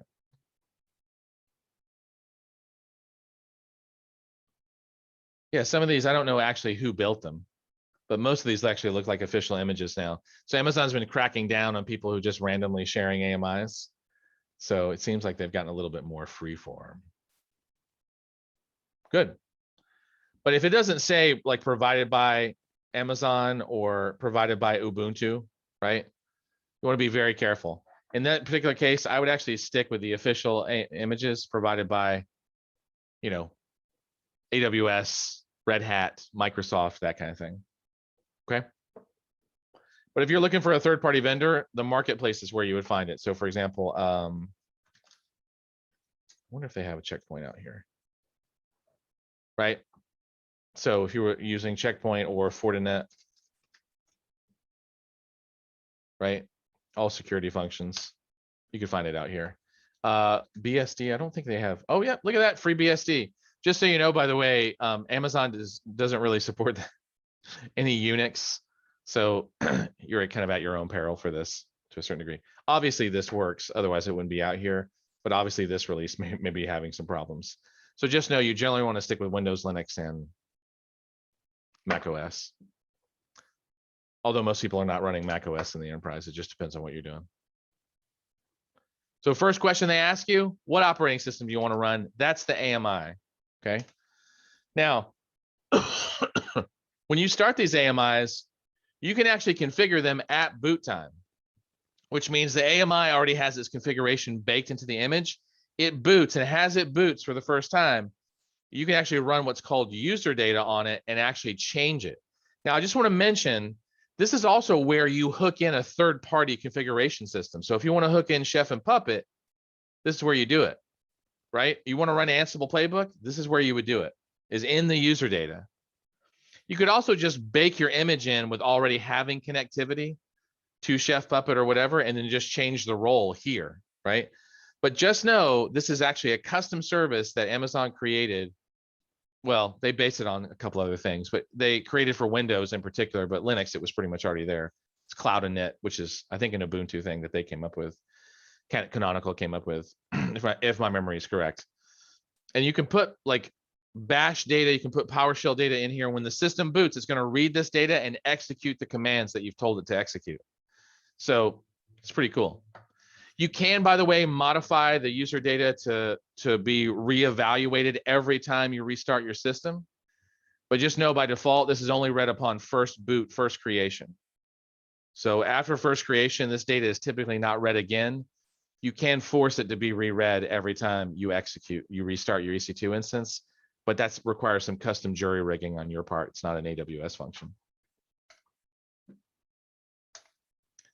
Now, AMIs are configured, then you run AMIs, and that's how you get running instances.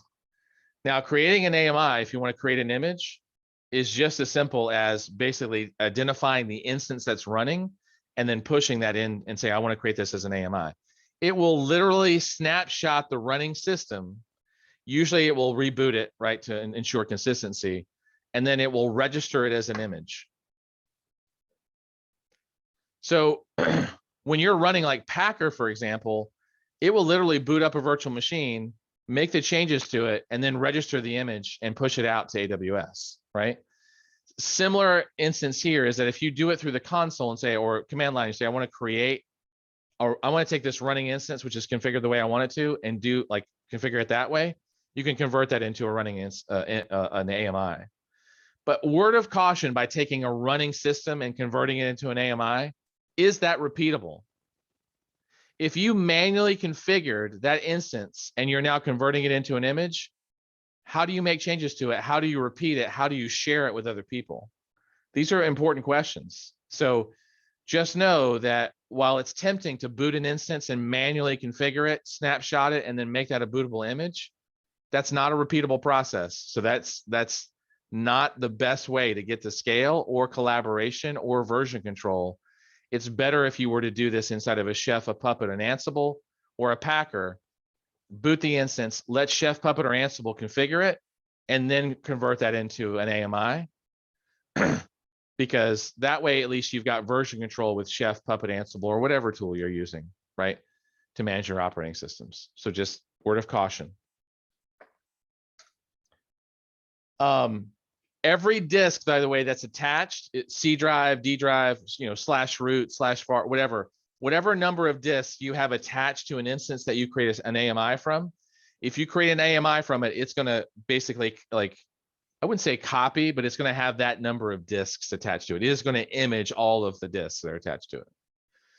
So, be mindful, like if you got 12 disks attached to it and you only wanted 3 of them, you want to remove the others before you snapshot, before you AMI out. One word of caution is that this is still true for Windows, is that you do want to run sysprep to strip any kind of like identifiers, especially if it's part of an Active Directory setup. That's still kind of a challenge. Seems to be shifting a lot. If you want to create an AMI from an existing instance. There's a document, by the way, about configuring a Windows instance, for image booting. Now, AMIs, since EC2 instances are confined to an availability zone inside of a region, when you create an AMI, it is confined to that particular region, meaning you can launch it in any availability zone you want to. But in order for you to use that AMI, that machine image, in another region, you've actually got to copy that image from the region you're in into the other region. So you notice there's two commands here. One is PowerShell based and one is the CLI based, where basically you're copying the image, specifying the source AMI from the source region to your destination region, and you're giving it a name. Note that when you do that, it gets a new AMI ID. If you look at that source image ID, it says AMI-1234, blah, blah, blah, blah, blah, blah, blah, blah. And then what happens is that it then copies it over to the other region, and it's got a whole new AMI ID. Brand new. Right?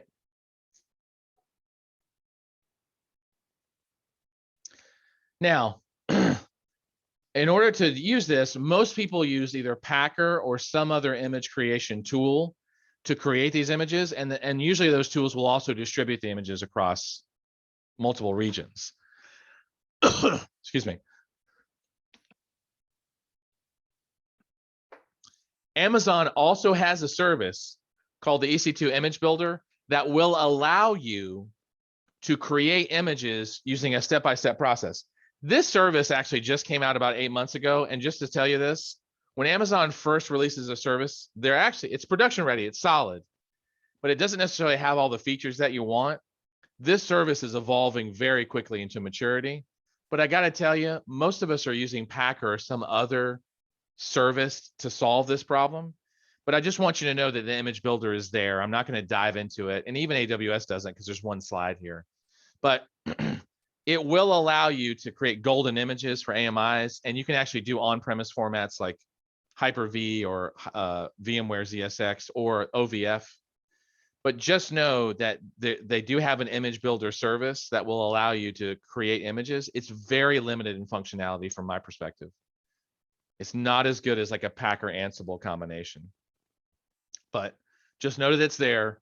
It'll soon reach maturity and maybe even some feature parity in some cases. But it is out there. Any questions about AMIs and their role and importance and what you use AMIs for in relation to EC2 deployments?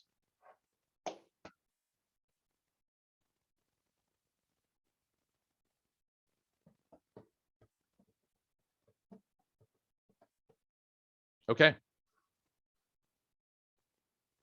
Excellent. We'll keep going. Okay, so here we are, and we want to simplify the creation of internal AWS accounts because it's a pain. You're going to have 50 accounts, 100 accounts, because you're creating one for each project and you're creating one for each environment. So it's like project A production, project A QA, project A development. And usually, just so you know, like the ratio of non-production environments to production environments is about somewhere between 4 to 10 to 1. Right. So for every production environment, you're going to have about 3 or 4 other environments that you're actually using in relation to that production environment. You could actually have a lot more. You could have 10 non-production environments for one production environment. So this all necessitates accounts if you're not using VPCs to create segmentation, right? So if you're doing multiple accounts, obviously, how do you enforce best practices? Now, we talked about organizations, but what about compliance and tracking and configuration tracking and monitoring and all that? How do you do that? And then how do you create the accounts the same way? How do you put guardrails on there? Well, this is where Control Tower like comes in. And basically, Control Tower, and it works well with this product called Landing Zone, but it basically allows you to set up this. Oh, I know it's a lot.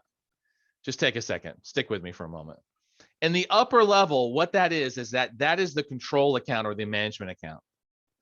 That's the account that actually sent out the invitation to create all of the other account, like to draw existing accounts in. In the lower left-hand side, that is the log archive account. It is a separate account. It is locked down, and that account contains all of the log files from CloudTrail and from config. Why is it separate?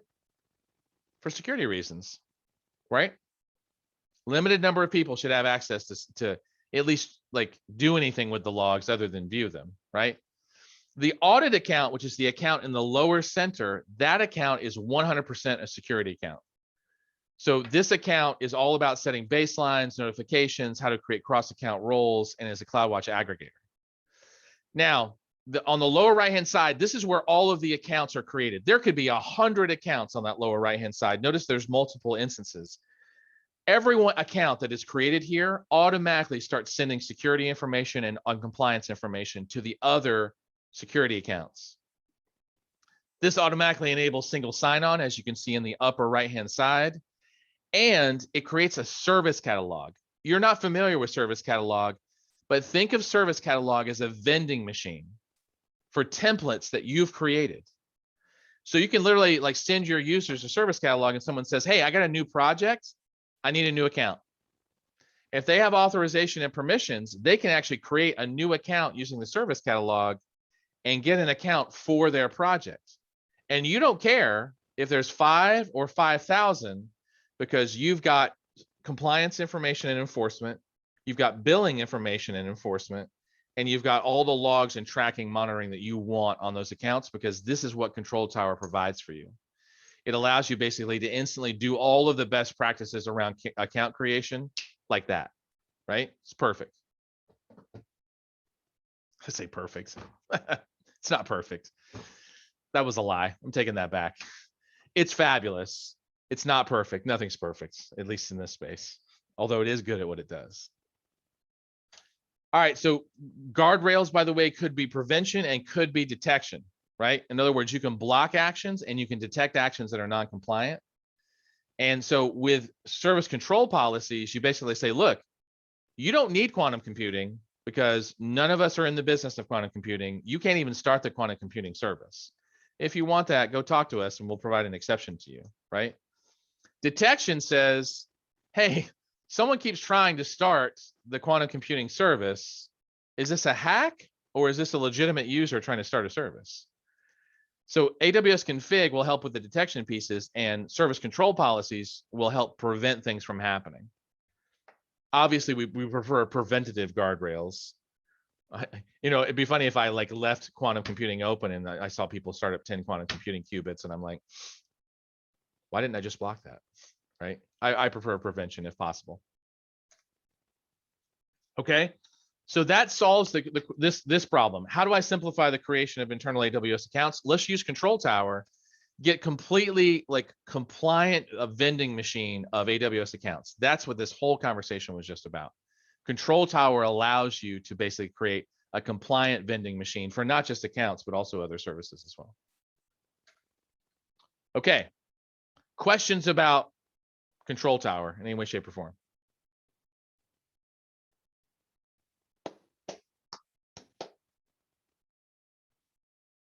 Okay. All right, so let's talk about this last little piece, and then we'll go to lunch.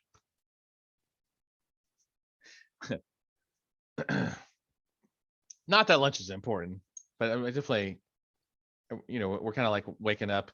You know, and I don't know if you guys are experiencing this, but there's a certain amount of Zoom fatigue that has happened, I think, with people being remote and not being around the water cooler. So I totally understand if people are like a little subdued. Plus the weather's changing, it's fall. Let's talk about tracking resources through the deployment lifecycle, right? So, you know, that was one of our initial challenges. It's like, how does the tagging strategy help us with that, right? And speculate with me for a second. How would having things tagged help you manage, search, and report? Like, for example, from a cost perspective, what would tagging allow you to do? What would be the number one thing that tagging your resources would allow you to do from a billing standpoint? Someone speculate, take a guess with me. Maybe make some wrong guesses first. It will not allow you to wash the dog easier. But what would adding tagging to your resources, what would that allow you to do easier from a billing perspective? Damon prioritize is definitely right? That's definitely one thing that adding tagging to your, from a billing perspective, that what tagging would provide. Grouping, right? So categorization, Adam, that's absolutely on the mark, right? See what you're spending on different work streams. That's tremendous, Wesley. That's absolutely right. How do you know how much project A costs compared to project B if you don't have tagging, right? If you don't know, like you can't cost the different resources, then you're not going to know, right? And then terminate resources that are longer used, right? I got to tell you, David, I have walked in and saved companies $10,000 a month just by walking in and saying, okay, hey, I noticed you got a bunch of untagged resources here. I'm going to stop them to see who screams, because no one can tell me what they're used for. And after a week, I'm going to terminate them, right? And they're like, okay. And the next thing you know, it's like the bill's down $10,000. Particularly, I just want to say this around EBS disk volumes. EBS is the disk hard drive service. I can't tell you how many times people terminate an EC2 instance. They don't terminate the disk, and the disk is just sitting there for years. And you might think, well, a terabyte's only $23 a month. What are you talking about, Michael? I'm talking about like exabytes of information, petabytes in some cases of information just sitting there because they've never deleted a hard drive because they didn't know to, right? So terminating resources, David, is a really good one. But all of them are great. I mean, because most companies want to be proactive. Like they want to know how much a product costs them. So being able to categorize, prioritize, manage, group, and basically know whether or not you can release the resource back to AWS. That's all gold. That's all gold in the bank as far as I'm concerned. Good. All right, so then let's talk about this. Now it says deployments. Let's just say virtual machine deployments for a second, right? What did I say was the best way to actually like create an AMI? Do you want to like do all the configuration after the AMI is launched, or you do want to do it before the AMI is launched? Does anyone remember?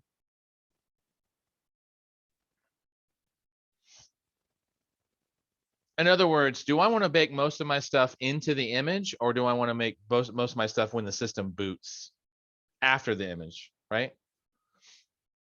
So here's an interesting thing. Just to say this, when you're in a crisis and you need to boot another web server, you want that server to boot as fast as possible.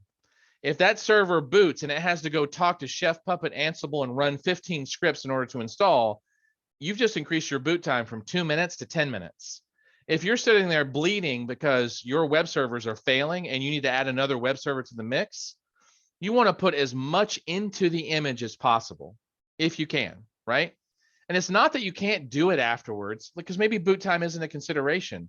But for most of us, when we want to boot a system, we want that thing to be up within 30 seconds to 2 minutes at the most, because we're hurting because we're having a performance overload or a system has failed. We don't want to wait 10 or 15 minutes for the configuration management system to do its thing.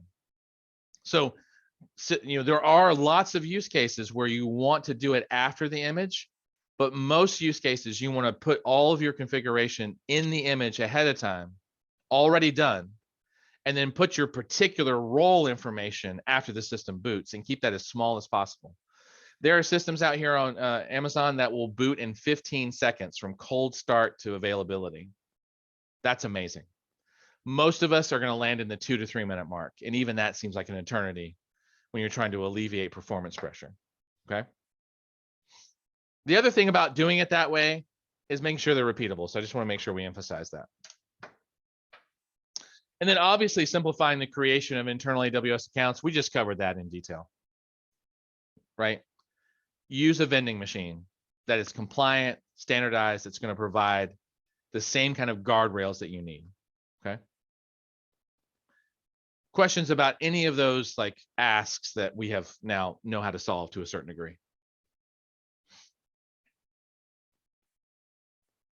Comments of any type? Okay. Let's talk about troubleshooting just a little bit, right? So let's say that you go and you boot your system, and inside your user data, you said, look, start the Apache web server, which most people are using Nginx now or IIS, so whatever. But you start the Apache web server, and when you go to like hit the instance, it's not running, right? What do? Right? Well, what you have to do is you have to actually log into the system and curl that URL, that 169.254, which by the way is a special loopback URL. That's not internet enabled. That's not going to a website. That's actually hitting the metadata service that's inside the operating system. and it's that slash latest slash user data. It's actually giving you the actual user data that was run. What most people find is that instead of putting HTTPD, they put like HTTPD. They misspelled the command inside the user data. And so by running that curl command inside the operating system on the system you're troubleshooting, you can actually see the user data that was run, right? Now, for those of you who are taking the exam, which it sounds like it's all of you, that URL is all over the exam, slash latest slash user dash data and slash latest slash meta dash data. Remember that number, 169.254, 169.254. Do remember it and have it cold, because it's going to be all over the exam. There's going to be at least maybe somewhere between 2 and 4 questions that are going to have that on there. Do not forget that. Nobody, I don't think any of them require a backslash on the end, Wesley. If you want to specify a specific thing like IPv4 address in the metadata, not the user data, but just the metadata, you would then add a slash. But user data, I don't think it requires a slash. None of them require a slash on the end. Okay. So that was pretty useful, because just so you know, that URL, it is all over the exam, right? It shows up in questions and all kinds of stuff. But at least 2 to 4 questions will have that. All right, so we talked about system operations and deployments. We talked about tagging strategies, or at least how to like come up with tagging strategies.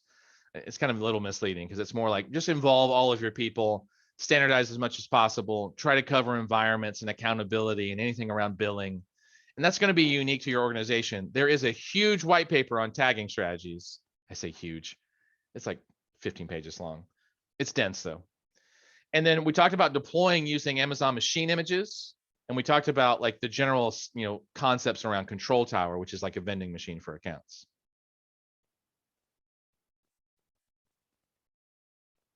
Questions, comments, anything that you're curious about around AWS relevant for anything that we've covered thus far?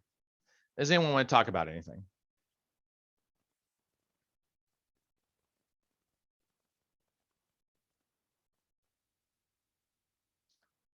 Okay. All right, so we are 3.5 hours in, and we just actually finished this core module. So thank you, by the way. So it is currently 11:50, and I'm just going to sound strange. I'm going to go pick up my car, actually.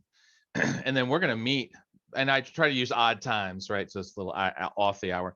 We're going to come back at 1:05, and then basically we're going to go for another 3.5 hours, just like we did in the morning. And then we're going to stop at 4:30, and we're going to talk about your tutorials dojo exam or practice exams that you have access to, so we can kind of get you prepped for the exam and kind of the things you need to do to prepare. If you missed my statement earlier this morning, it takes more than this class for you to pass the exam. Amazon doesn't say that enough. They should.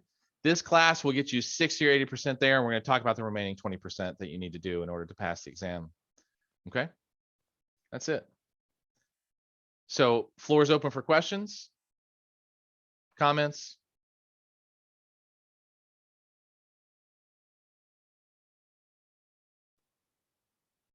Okay. All right, so let's do this. It's 11:50 Eastern time by my watch right now. Let's come back at 1:05. So I'll put up a timer after about 10 minutes.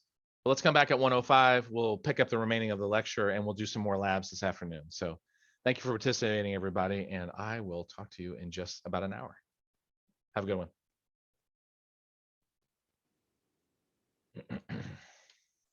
Okay.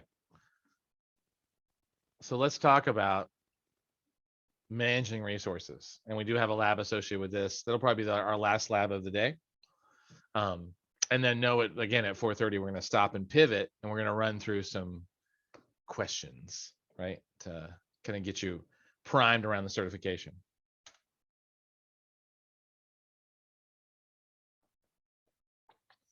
Okay, so we're going to talk more about systems manager. So we're going to talk about various services other than session manager, other than the inventory piece. We're going to talk about other pieces, right? Including incident and operations visibility, change management, application management, instance like fleet management, and then just different pieces of automation. This is a pretty dense section.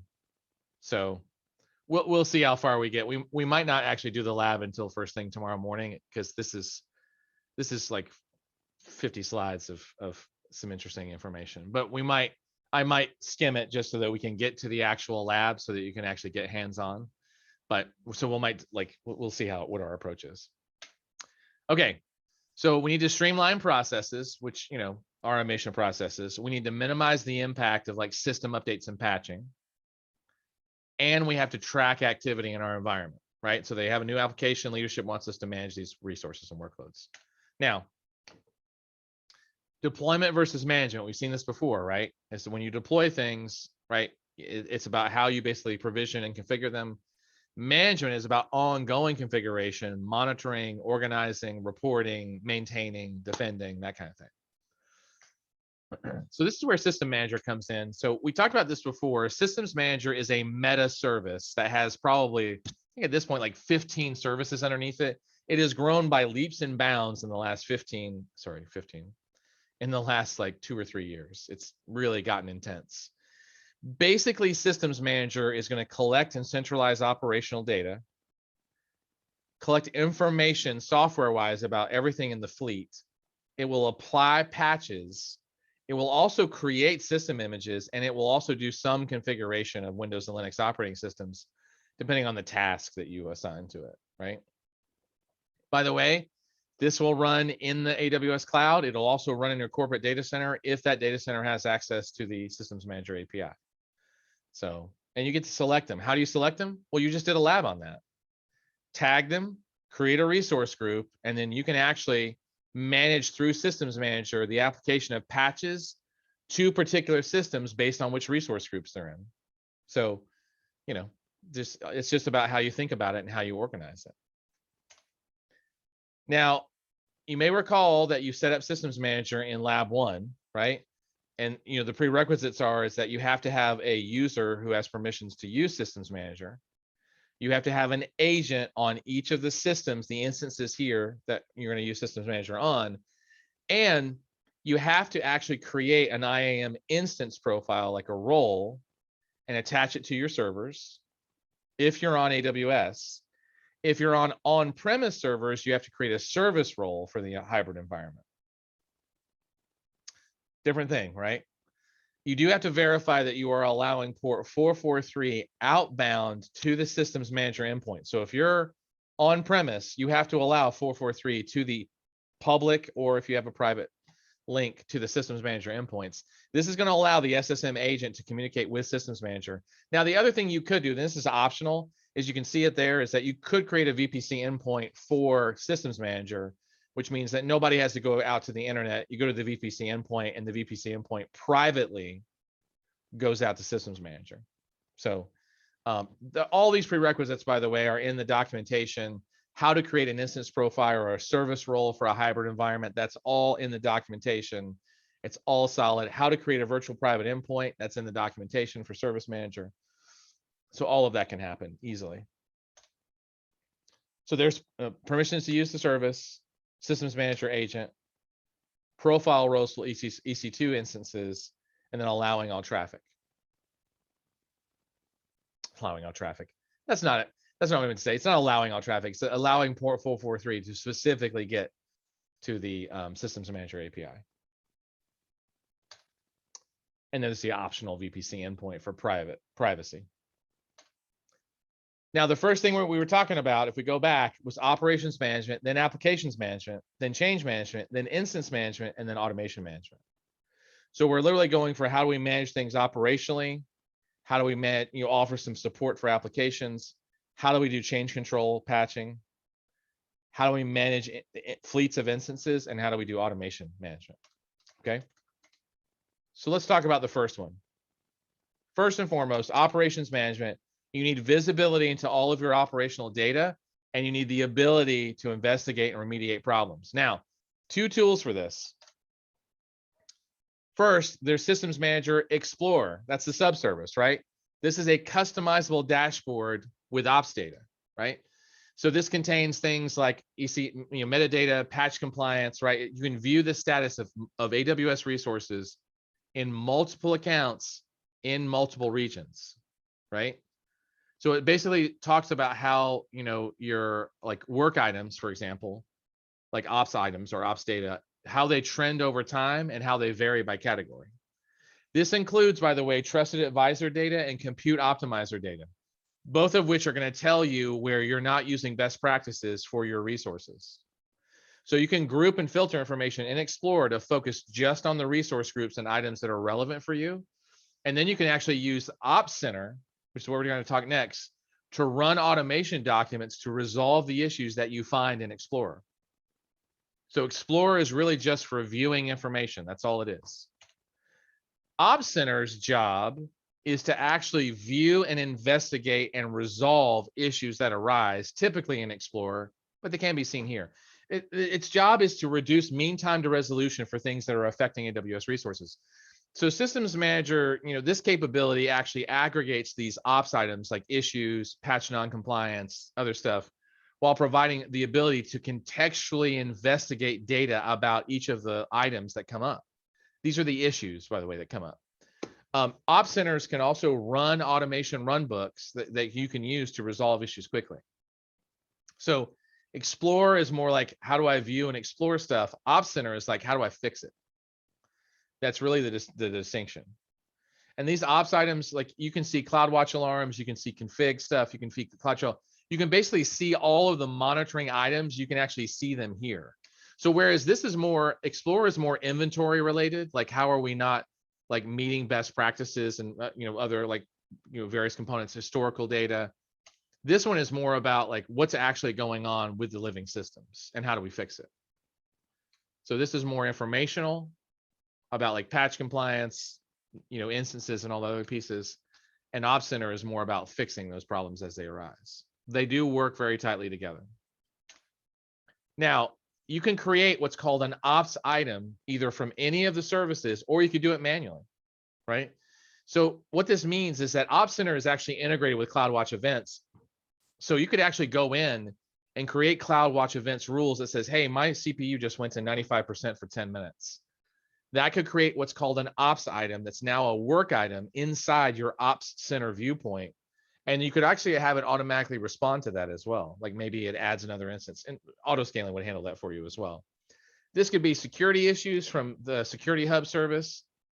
This could be a throttling event, like a performance issue from DynamoDB. This could be a failure, such as a load balancer can't launch an instance. This could be an AWS health alert. It could be a state change, like the database has crashed. So the only limit here is really your creativity about what kind of things you want to create as ops items that are generated, tracked, and remediated inside of Ops Center. So just know that Ops Center is, like I said, it's a beast of a service inside of a beast of a service. And so your really only limitation is just learning how to apply and use this to track and correct operational items as they arise. Now, that's all operations management. So those are the two services, Ops Center, right, and Explorer. With application management, if you're looking at this, like people want to organize resources, they want to apply different configurations to their applications. They want to store data about their applications. Like, let's say it's a database, username and password. You want your application to store that, but you don't want to stick it into a repository or into a configuration file because that's bad practice, actually. People can hack that. So this is where the two tools that we're looking at here are app configurator or config or parameter store. So what this does is that app config basically is used to create an application, like microservices or whatever, and then you create an environment, and then you create a code pipeline configuration profile. And what this does is that this configuration profile enables app config to access your configuration from like a source location, like a Git repo, right? Then you store the configuration in there. And then what happens is that app config is then roped into the configuration strategy using code pipeline as an enabler, right? So this allows you to deploy changes in seconds and just roll them out and assess the impact of these changes, right? So app config basically rolls these pieces together so that when an app is deployed, a configuration is applied to it that it can read. That could be a production configuration if it's in production. It could be a development configuration if it's in development. It could be a different configuration for project A versus project B. So app config's workflow is that it basically creates an app config contingent upon where the application actually lives.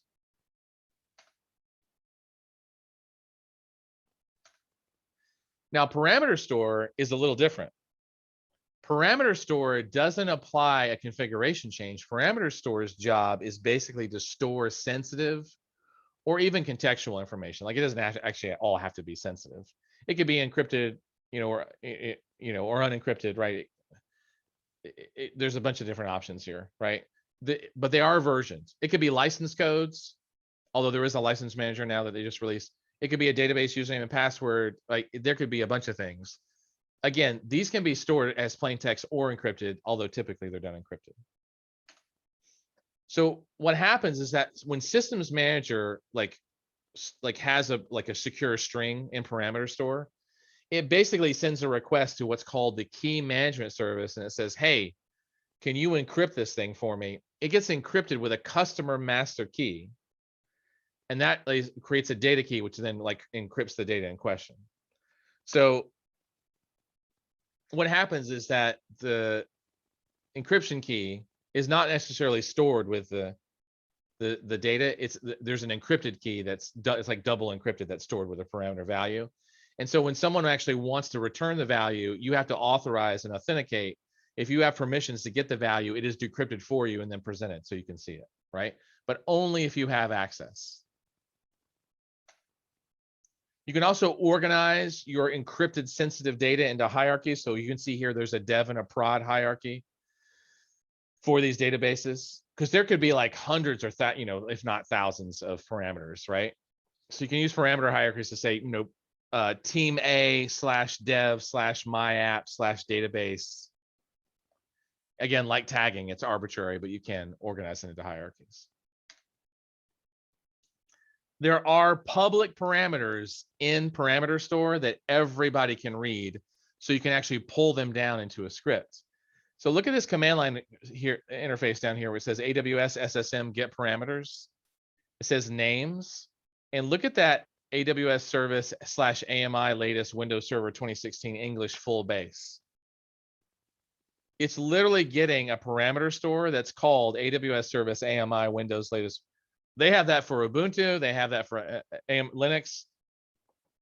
And so what this does is that in your CloudFormation or in your PowerShell script or in Ansible or in Packer or any tool that you're using, this allows you to publicly retrieve the specific Ubuntu AMI or Amazon Linux AMI or Windows AMI that you're looking for to boot your system.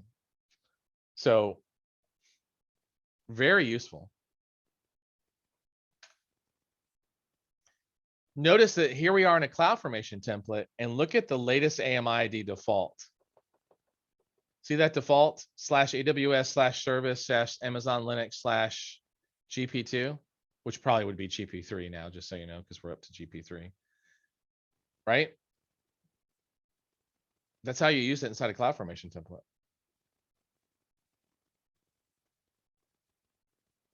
Notice they declared it as a parameter, so they're asking the user, and if the user doesn't declare anything, it just grabs the latest, but you could actually be specific if you wanted to. So app config provides a configuration file for the application. Parameter store stores sensitive information for an application. Now, just a quick question. Which of the systems manager services that we just talked about relates to really viewing information versus remediating information?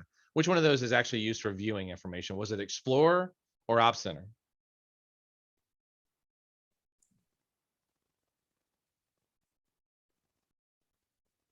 Yeah, good. Explorer was the key. Okay, so remember, Op Center is more about remediation. Explorer is more about viewing. Excellent. Okay. So we're moving off of app config and we're moving off parameter store and we're moving on to change management. How do we track changes? How do we implement patching and baselining? What do we do to update instances and minimize the disruption of those instances? This is where patch manager, again, all subsets of system manager and maintenance windows come into play. So in this particular case, You're going to create a page. It's a new way to say patch. You're going to create a patch baseline, and you're going to say, look, I want these patches included for Windows. Then you can create a maintenance window for patching, and you're going to have it apply the patches during the maintenance window. And then you're going to go back to Explorer, and you can look at the compliance inventory reports if you want to. There's a bunch of different places to see this information, but you're going to go back to Explorer and you're going to look at your patch results. Pretty straightforward.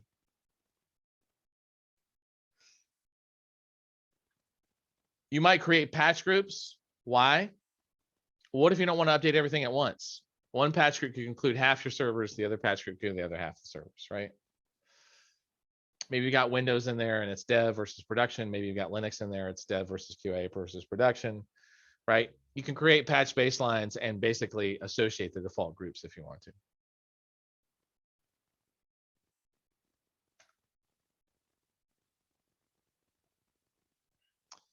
Maintenance windows allow you to schedule windows of time to run your tasks. So, that's a good reason to create 2 resource groups for the same set of systems, like they're doing the same thing. Maybe one goes one night or the first half of the night and the others go the second half of the night. So just things to keep in mind. Again, you can see all the status of all the results of your maintenance windows in Explorer whenever you're ready. So that was us talking about maintenance windows and patching. Now, to go back to the previous section, which of the services would you store username and passwords in? Would you use app config or would you use the parameter store?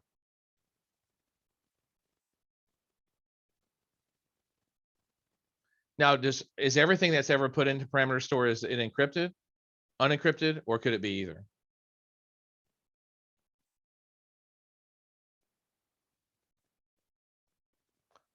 Yeah, it could be either, right? Whatever you define. Oh, sorry, Arvinda, what were you saying? Oh, same thing, the either. Good. Okay, so let's talk about instance management then. Don't worry, I'll ask you questions about change control.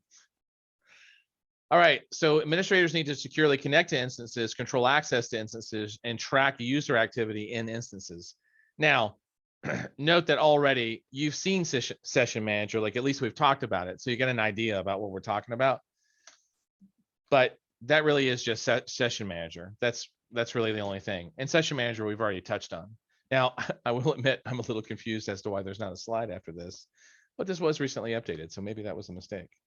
But session manager basically allows you to log in through a browser into any system that has a systems manager agent on it. And it will allow you to PowerShell or back, SSH into a system. Yeah, I'll leave that there. Okay, so to go back, if I want to create a baseline and deploy it, what are the 2 services that we just talked about? Not just now, but just like a section ago, that are used to basically apply software updates to a set of systems during a particular time frame. What are the 2 services underneath Systems Manager that we were just talking about? Which one defines the window of time?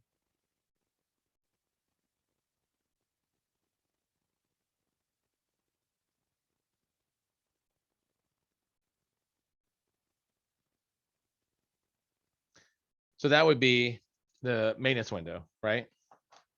Which one defines what software updates? Like, how do you create a baseline of software updates? What is the name of that service? Someone remember? Patch manager? Patch manager. That's exactly right. Patch manager and maintenance windows combined allow you to apply software updates, right, to a system. So this is what we were talking about here. Good. Now, what about automation management? What if you want to automate things? Now, obviously we have a bunch of third-party tools for that. And Amazon has a bunch of other tools for this other than automation management, right? So Systems Manager has automation and what they call documents underneath the Systems Manager rubric. And it basically allows you to define a process for how something gets done, which is called a document, and then applying that document in an automated manner to a system. So automation basically allows you to create like repetitive tasks. So you can use that automation feature to install software, change the amount of memory, and what happens is you have to create an automation document, or you can use a template if there's one out there already, which includes the sequential steps and parameters that system manager is going to run. Now, system manager is then going to run the document, which is going to, for example, define how to launch an image, take a snapshot, tag instances, do whatever. And you can actually monitor the workflow of that automation process using the console. So after it finishes, you can then launch the test instance. If you're, for example, you're creating an AMI to actually see if the changes were done or verified, right? You can actually just see it happening, but you could also just secondarily verify it by running it. It's up to you.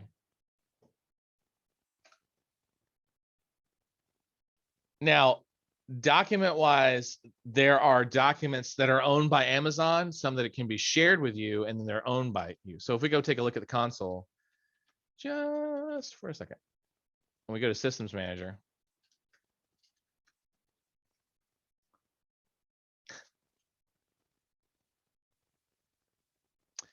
we come down to documents down at the bottom. If we just look at owned by Amazon,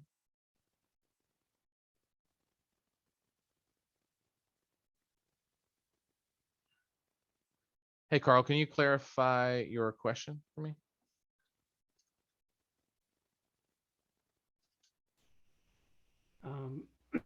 In some of our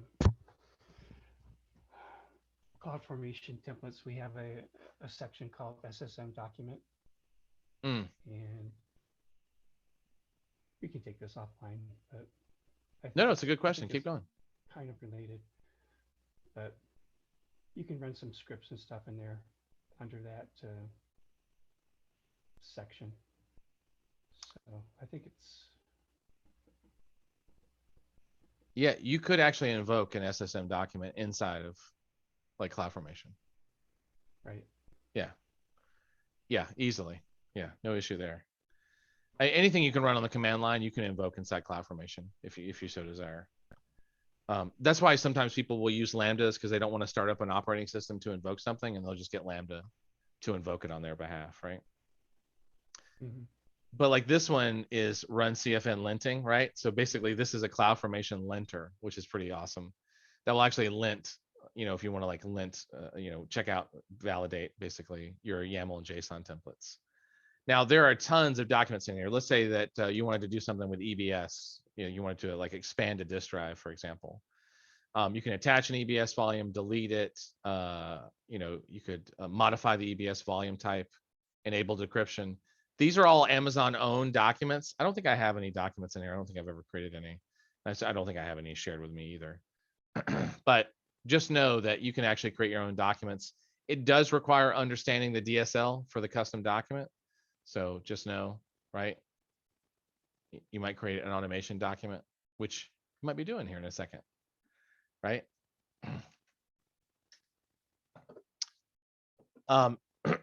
You can filter obviously against the predefined if you want to, based on data backups or AMI management or whatnot.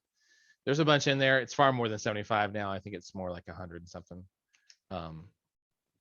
Actually, I didn't check. Let's go take a look.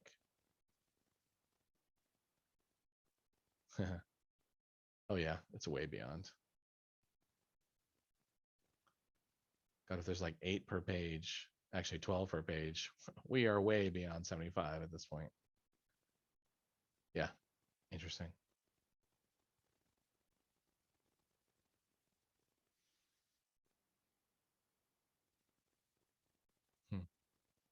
Yeah, it's a lot there. All right, so you got these automation documents that can then be invoked through automation. Creating your own custom documents, right? One, if you want to run a set of scripts or if you want to create a workflow, it's 2 different sets of actions, right? So command documents are used to run scripts on a set of instances. They're used with basically run commands, state manager, and maintenance windows. Automation documents create a workflow that follows a sequential order. They are mainly used also with state manager and maintenance windows, but they're mainly invoked through automation. So run commands are kind of like one-off commands that you run. Automation is like a series of steps, like almost like a more complicated script, if you will. Whereas the run command is just like a one and done kind of thing. Here's a command document, for example. it's using AWS applications for Windows. It's going to install MSI, and then it's going to, use a URL to source the MSI, probably an S3 bucket. And the one below, this is a command document, and instead of using the applications for Windows, it uses the run shell script for Linux. Notice here that you're actually seeing bash command or command line stuff running, right? So when you go to documents, and let's say you're clicking on a particular document, oops, you can then do run command, and you can like set your targets, how fast, like what percentage or number of instances do you want to run on at the same time? Are there any output options? Like for example, write to an S3 bucket. And then if you want to send notifications, this would be the place you do it. So to answer the earlier question, I think it was Wiley who was asking me, you could actually invoke a CloudFormation script through this console and set SNS notifications here, right? Which basically is, run it, and then as soon as it's done, just send me an SNS notification letting me know how it ran. So you could actually do it here as well, instead of running it off the command line and jury rigging something. But there's no native tool inside CloudFormation for that.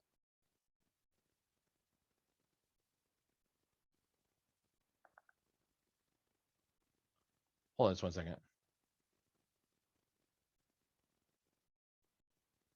All right. Now creating automation documents, which is different than command documents, right? This is an automated workflow, but each step inside of a document is basically executing a script, right? Or, some kind of step. You can actually use the document builder or editor to build a custom document.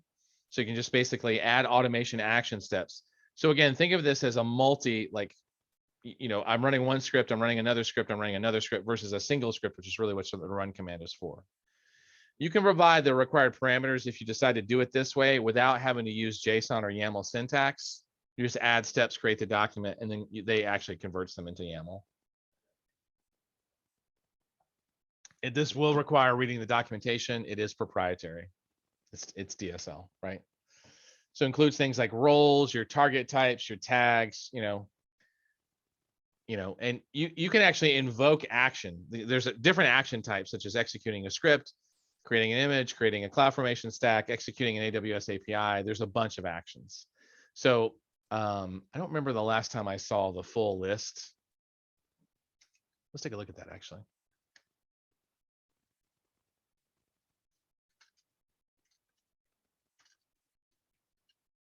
Automation actions reference. There we go.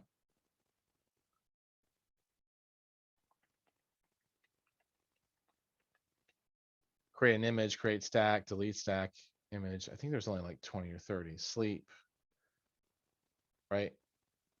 Copy an image, branch. Yeah, there's only a few things here.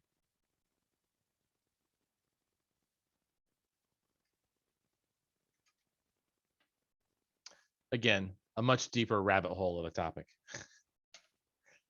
Okay. So in addition to using the run command or automation, which by the way, are both on, here's the run command, right? This is a subservice inside of Systems Manager. And then automation should be up here. Yep. Remember, run command is just one script that you're running, one and done.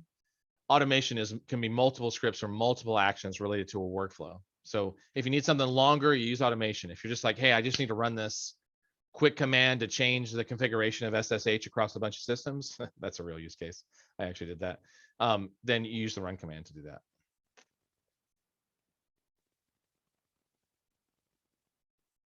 Okay.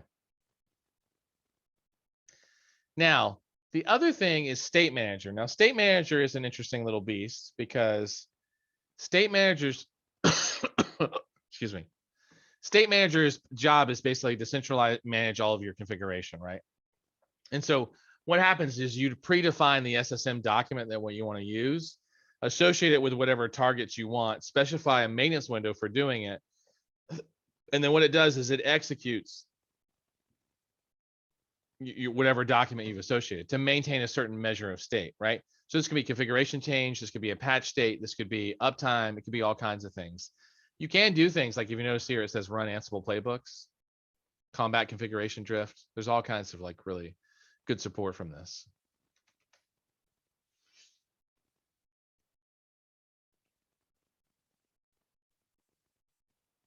when you do that, by the way, you can see who was compliant, right? So this is system manager compliance, right? So we're kind of like, again, off into another system here. Hold on. So compliance is actually, to me, is like a subset of Explorer or even what shows up in the Ops Center. But this is where you can actually see your compliance setup, right? So what you do is you verify and set up your prerequisites, right?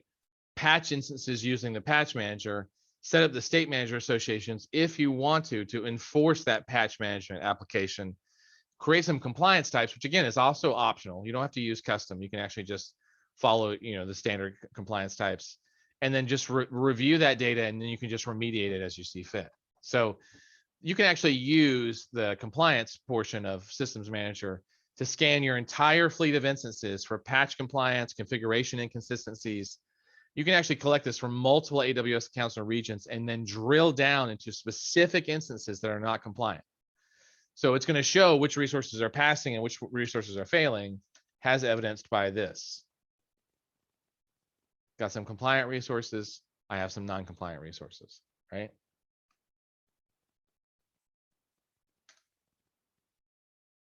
So, just to say this is what we covered thus far. I'm actually going to type this in the chat because it's like long. We covered Explorer and Ops Center. Oops, hold on. Explorer and Ops Center, we covered resource groups to a certain degree and app config and parameter store. Assuming I can spell parameter store correctly, which I can't. We covered patch manager and maintenance windows. We talked about session manager just briefly, all by itself. We talked about automation, run, and documents. And then we just mentioned statement manager, and compliance. Those are the services that we actually covered just now. That's a lot. Now, streamlining processes, where, basically Systems Manager helps you the most is around like automation and document and sharing documents, right? Resource groups allows you to be very targeted for how you apply these processes. And you can use different resource groups to prioritize in different ways if you see fit. So, there's a lot of flexibility and awesomeness there. You can also minimize customer impact of system updates, right? By using maintenance windows in conjunction with patch manager, like you can break it up or do a percentage of rollout. When you're looking at your deployment strategy, the main thing you want to consider is how much disruption can I withstand for my users? And maintenance windows will allow you to apply different resource groups and different maintenance windows at different times. So it can be very powerful and very useful. Session Manager can help you track activity. You can also track activity through CloudTrail, CloudWatch, and other pieces. Like Ops Center aggregates all those views. It also includes Security Hub and other pieces. And if you want to see which automated activity is running in your environment, you can also check CloudTrail, but you can also look at the automation and see what automated pieces are actually running.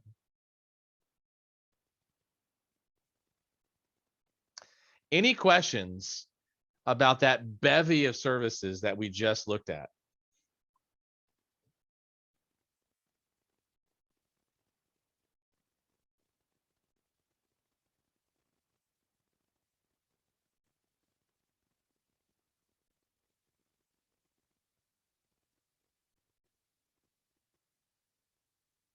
Okay. Let's move on then. Okay, troubleshooting. What's happening if all of a sudden we're using Session Manager, but we can't connect to the instance, and it's like maybe it was there and now it's not there, right? What do we check? What will we check if a piece of software that we need to run on a system? So first it's like, yes, we check the agent, make sure the SSM agent is actually up and running, right? We also what else might we check if we're having trouble connecting from Session Manager over to a system other than the agent?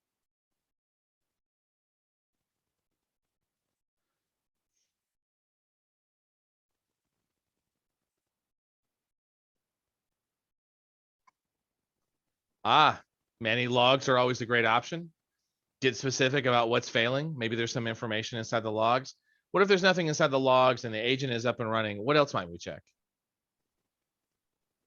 Permissions.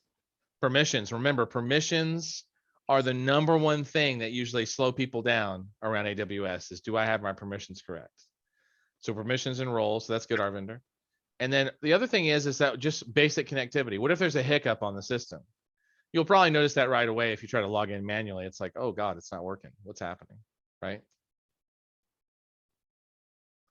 That your farm has internet. Don't laugh, it's happened. No, I agree. It could be farm, condo, house has internet, right? That's happened before. Great thing about being on Zoom is you pretty much know instantly when you lose internet because, right, you're completely disconnected.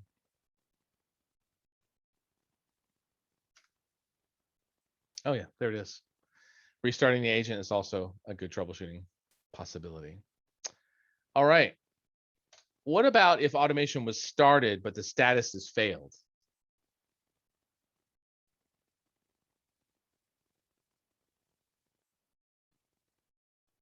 Well, remember, other than CloudTrail and whatnot, there was only one other place that I recommended that you go and look if you want to actually track an automation task. Does anyone remember where that was?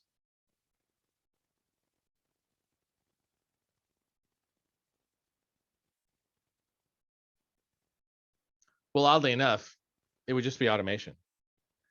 Just go into the automation console, right? If I switch over, just go into automation and see like the history of whatever has been running, right? Now, in this case, I don't think I've executed any automation, but like if it was, we could go in here and see like if there's anything running.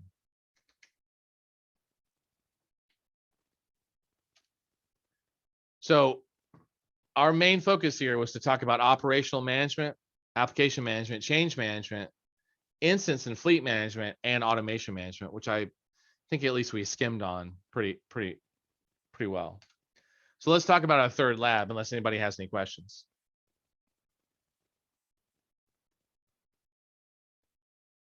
Okay, so let's talk about systems manager as it relates to managing all these different systems. And so what's going to happen is that you're going to use systems manager to affect some operational changes on EC2 instances that are in a resource group. You're going to use systems manager to affect configuration changes to a singular, notice app server 1 down there on the lower left, to a singular EC2 instance. And you're going to review the CloudWatch logs generated from AWS Systems Manager tasks just to see how CloudWatch is grouping and running these things.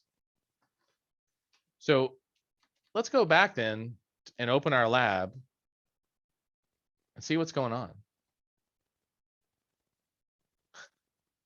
Yeah, go ahead and retry that if you don't mind. All right. I'm not going to kick that in case somebody needs that lab. But our duration here is about 45 minutes. We're just going to track it. If we get done early, then we'll just move on to some of the testing tasks, certification tasks. So you're going to modify some servers and a single server. And so that's really our focus here. So the first thing you're going to do is go to CloudWatch, create a log group, and create one called Web Server SSM Agent Log Group, specifically so CloudWatch can have a place to receive the logs, right? Then you're going to run the Systems Manager command document to install applications. So you're going to create a document, install Apache, choose YAML. You're going to copy this in order to actually install and make YAML go. Run a Systems Manager command document. So you're going to create a command document for installing Apache. You're going to choose a resource group, locate some outputs, S3 bucket, enable CloudWatch logs, et cetera, and they're going to run that command, which is going to install Apache for you. They're going to manually confirm the command document ran by verifying the installation of the Apache web server, create a Systems Manager command document to update the contents of the web server, run the actual systems command document. And this is the content update document. And then from there, manually confirm that it ran, which is good. And then for task 3, you're going to use Systems Manager to deploy a change in your environment. So you're going to choose an AWS and you're going to resize an instance, which is going to be pretty cool, actually. And then simple execution, make sure, and by the way, see this T2 small? Don't use those exact letters. Do not capitalize T2 or change it to a T3, right? Keep it T2 small. Let's see. And then you're going to verify the change to the instance that you just resized. And then you're going to go back into CloudWatch and check the document logs in the CloudWatch group just to see that you can see that things have been modified. That's it.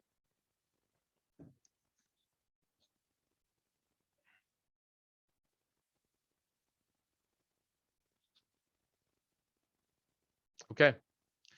There's no further questions. It is currently, 3:33. I'm going to check back in around 4:15, but go in, hit the start button, go ahead and get logged into your new AWS account, AWS student, and then start kicking the tires on this SSM basically lab. That's what it is. Okay. Any questions? I'm here. Let me know. I will probably step out for maybe 5 minutes in a bit, but I'll let you know when that happens. It'll be towards the end. Okay. So go forth and conquer.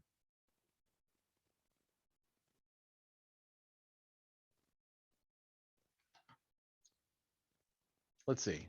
Let's talk about the certification in general, just to make sure everyone's comfortable. I know a number of you already have certifications. Let's just make sure we're all on the same page. So the SysOps certification is a little different from every other certification in the current system of certifications because it's the only one that has a hands-on component at present. Others will soon, but it's the only one that does as of right now. So, is my screen being shared? Hold on. Yeah, you can see it. Good. All right. Now, a number of you, I think, have a bunch of these certifications. Some of you may even be recertifying on this. But the systems operations certification, as you can see, is the middle of the certifications in the associates band. And while it doesn't cover double the content, say like the DevOps engineer certification, it does actually have, in a sense, more knowledge to it, more hands-on than the other certifications. It is typically considered to be the harder of the three certifications are here by a level of nuance.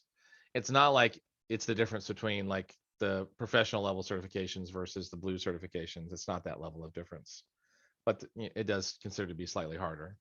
Now, that was true before the hands-on component. The hands-on component adds a whole new dimension to it, right? Now, this is 180 minutes for the exam, so 3 hours to complete it.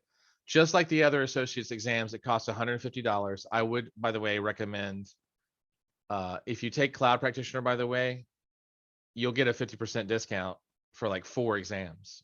So, and every exam you take will usually give you another 50% discount voucher. So just know that it might be worth it to take Cloud Practitioner if you haven't, or another exam just to get this discount.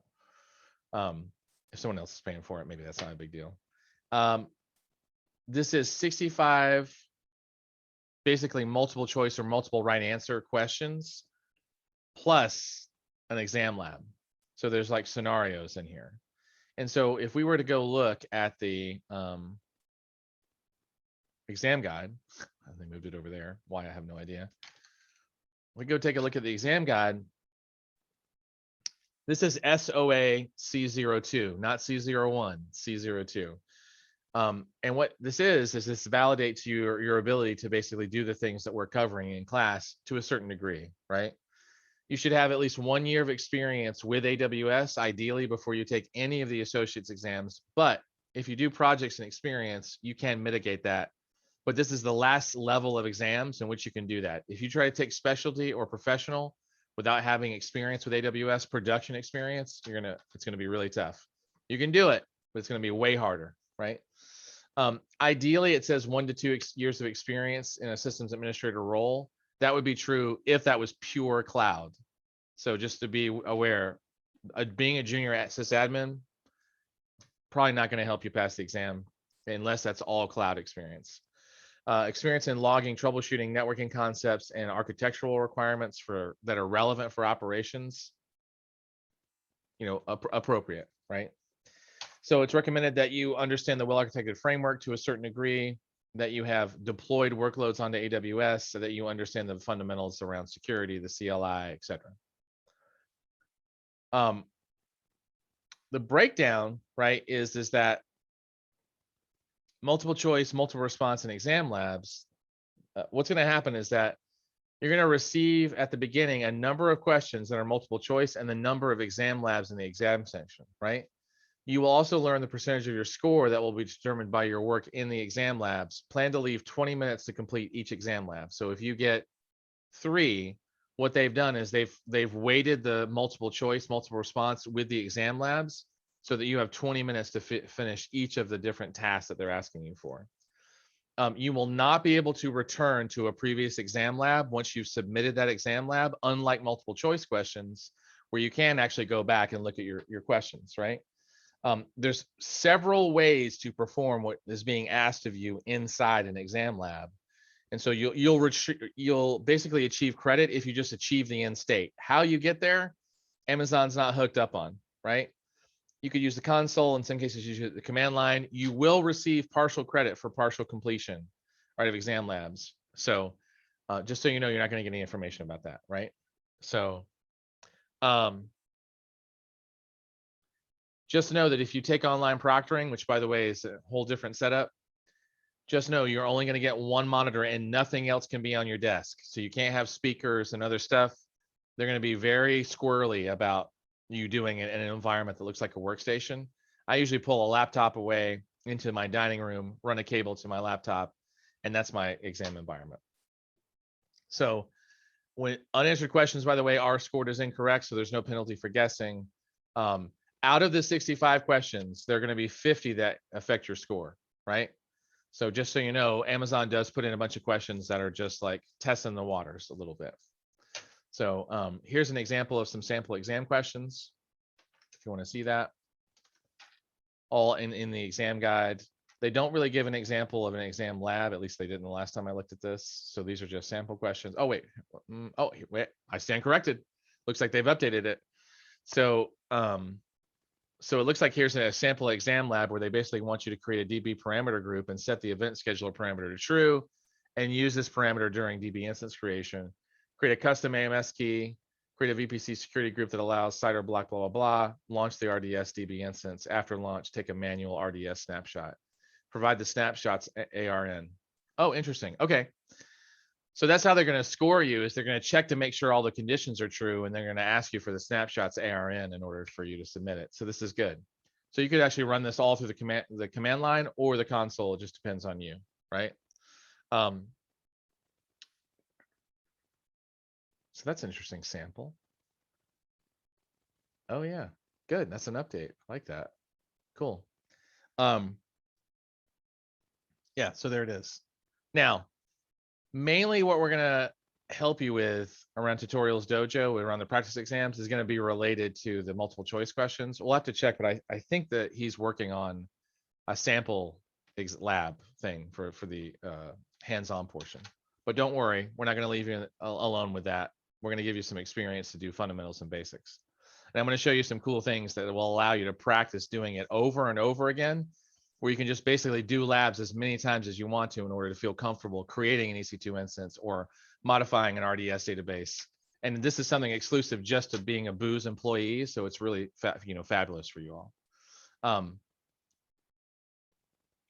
Sybil, I hope I answered that. Our labs all or nothing graded, you get partial credit. So if you get like 3 of these things, you'll get 3 of the credit for 3 of them, right? Yeah. Let's see. The other thing is that as a reminder, when you go to a schedule exam, they are going to ask you to sign in. Most people use their Amazon accounts for this. I have several Amazon accounts, but I have one that I use for this purpose. So once you log in, it's going to take you to a different website called Cert Metrics. This is yet a portal to another site where you can schedule your exam. So if you want to schedule a new exam, you just click on schedule. It'll tell you all the exams that you could take. So let's say it's system operations. Notice this says SAC02, which is the new version, right? So you schedule with Pearson VUE. It's going to log you in to Pearson VUE, right? Let's say I want to do it at home. There is a bunch of documentation here about what you need to do to prepare for this exam, including your testing space. Please read that. It's things like no dual monitors. You can't have any interruptions. You'll get a warning. Don't touch your face. Don't hide your face. Don't talk to yourself. Don't worry. It's not draconian, but they're going to be like, hey, can you please stop talking to yourself? if you do it a number of times and ignore their repeated instructions, they will pull the exam right out of, they'll just stop it. You won't get your money back, just so you know, right? And you do have to show up for your appointment 30 minutes early, at least especially for the first one. So you basically agree to a bunch of data processing and facial recognition and prohibition by third parties and blah, blah, blah, blah, blah. And then T's and C's, right? Including the documents that are accepted as acceptable identification. You've got about 24 hours to cancel prior to your appointment. If you reschedule 3 times, they're going to ask you to cancel it and reschedule. So they just want to take you off the books.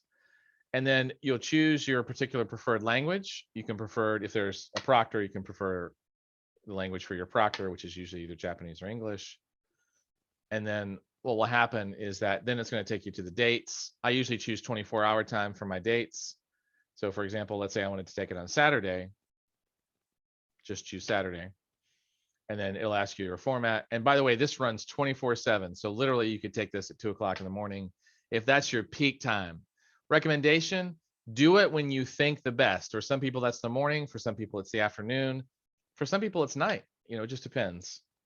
And remember, it's 3 hours. So you're going to need to create isolated space where you're not interrupted for 3 hours and have consistent internet. Because if the dog runs in or your kid runs in, they're going to warn you. If it happens more than once, that's it. Because they're really strict about it.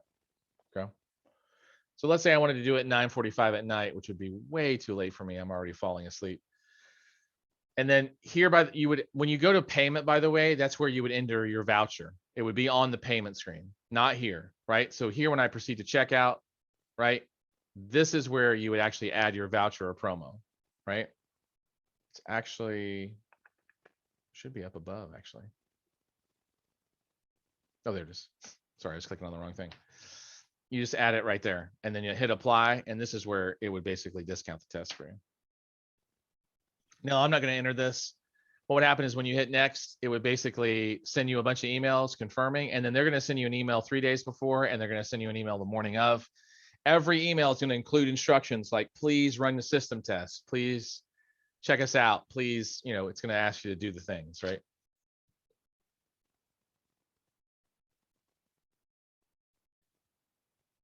Interesting. Yes, I do already have a certification account. Any questions about any of that thus far? Do we already have the voucher, or it's going to be emailed later on? Let's see. I believe that you are receiving vouchers. Is that correct? Yes. Yes. Yeah.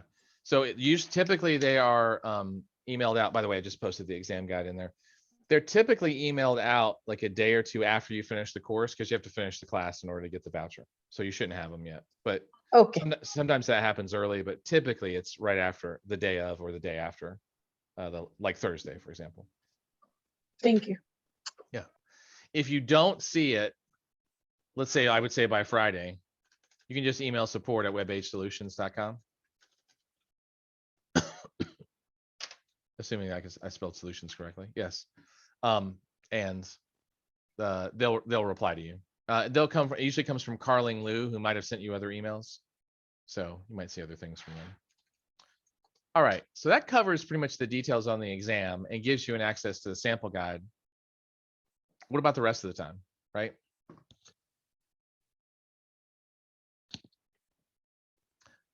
Well, we have a training kind of setup that we typically like to follow. Let's see this. Yep, summer certification guide. Let's do this.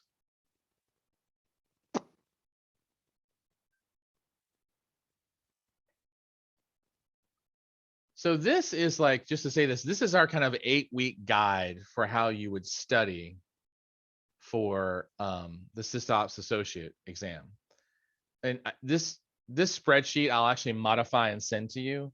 But basically what ends up happening is that you take the class, which is listed right here in the center. And then what happens is you study a little bit of the well-architected framework. You do some automating with AWS services with scripting. You look at security best practices. Then you're going to actually implement a multi-account environment, monitor group security. There's like a couple of labs that you do here. And then there's a multi-lab workshop that I think is absolutely fabulous to help you prepare for the exam. In addition, So by the way, this will all be provided to you towards the last day of class. You'll get this kind of customized, and I'll modify the times and dates so it makes sense. But this is if you only do 5 hours a week. And honestly, it's probably a little less than that. But typically this is a 5 hour a week investment. So if you want to go faster, do 10 hours a week. If you want to do less, that's fine. And that assumes that it takes you that long to get through all the labs. So we're actually going to provide a kind of a week by week study guide for like a 6 to 8 week ramp up at 5 hours a week. At any point in time, if you take the practice exams and you're scoring 90s or 95s on the practice exams, you're probably ready to actually go forward and take the test. Now, in addition to this, and I'm going to go back through this, by the way, on the last day of class. I know it sounds weird, but you're just seeing this. Now you're going to go through your systems operations, but I'm going to re-review the specific spreadsheet for your class again at the very end of class on Wednesday, just to make sure that everything's solid. The other thing that we provide is that if you actually go to amazon.quicklabs.com, not webage.quicklabs.com, if you go to amazon.quicklabs.com, what will happen is that this will put you into the public side of the kind of Quick Labs site. So Quick Labs is a partner with AWS. They provide the official private labs for Amazon. They also provide public labs for Amazon. Now, here's the cool thing about being a Booz employee and having taken one of our courses with Web-based Solutions is that if you come in here and you actually sign in to your account using your Booz Allen Hamilton email address, we've already registered you for free credits on the public side of Quick Labs. So if you don't have a user ID, you just create one. Just make sure you use your bah.com email address. This one's not going to get you in trouble, by the way, with security. And then what happens is that basically you now have a login into the public side of Quick Labs, and you've got free credits. So for example, if I click on my name and see how it says 0 credits here, you will actually be part of a pool of credits for anybody who's ever taken a class with Web-based Solutions who works at Booz. So people who do this will actually end up with, sometimes it's like 1,000 credits, sometimes it's 500. It doesn't matter because we always renew them when people ask us to. What does this allow you to do? Why are credits important? Why do I care, Michael Forrester, about the fact that you just told me I have free credits on Quick Labs? Here's why. So let's say that you've never launched an EC2 instance in your life. This lab costs 1 credit, which actually is $1, but you don't have to pay for it. If you just create your account using your bah.com email address, you can get access to this for free, basically. Someone else is paying for it. It's gratuitous. So what happens is you can get in here. This is a 1-hour lab. You can click on Start Lab, pay for the credit, and this will allow you to launch an EC2 instance and run through this entire space. Add tags, configure a security group. You can literally practice the things that you don't really know, right? Like, what about RDS? We just saw a sample question that said that the exam has, how do I modify a parameter group inside of a DB parameter group for RDS? Well, guess what? There's an introduction to the relational database service for Windows. There's another one for Linux down here, right? So like you could go through your favorite flavor and then basically create an RDS instance, log into it, access the database, and you could poke around and see where you would go to modify parameters, right? So these labs, especially the introductory labs, for those of you who may not have like the deep, multi-year production experience doing this kind of thing, which is totally fine. There are hands-on labs here that will allow you to get the experience on almost everything, right? If you're like, I've never touched security groups before, which is stateful firewalls basically in AWS. Got a lab right here. By the way, here's a 10 credit lab that lasts an hour. It's super advanced. You could do that lab also if you wanted to. Let's say you're like, you know what? I've never touched the Elastic Container Service before, right? Here it is. Let's say you're like, I've never touched, I don't know if Redshift is out here, but let's check and see. Redshift before. Well, look at that. Introduction to Redshift. You're like, I've never touched serverless. Guess what? By the way, if we just switch this to labs, let's just switch this to labs for a second. There's introduction to Lambda, right? You're like, I've never touched DynamoDB. Wow, there's a lot of DynamoDB actually. Right? Introduction to DynamoDB, which is free, by the way, so you could do that today if you wanted to, using whatever account you want, or you can create your email address and do this that way. This, by the way, is going to give you infinite practice basically against the labs that you want, right? So if you're like, I don't really know S3, I don't know how to do S3, I don't know EC2, these will allow you to basically practice on the console as much as you want, which, you know, is a boon actually. Yeah. Questions about any of that? Does that seem like it's worth it?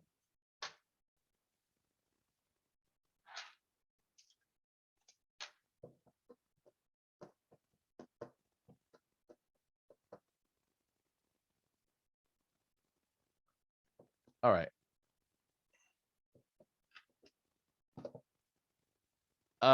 Let's see. How much of the exam relies on labs rely on Linux and Windows knowledge? A lot of it can be done in the console, but since this is system operations, it relies pretty strongly on either having Linux or Windows knowledge. So, you know, at least command line manipulation is probably one of the biggest things, but understanding how systems boot, you know, at a low level, not a low level, at a high level is probably important. But other than that, Adam, there probably isn't much actually. The operating system is becoming far less relevant as time goes on. So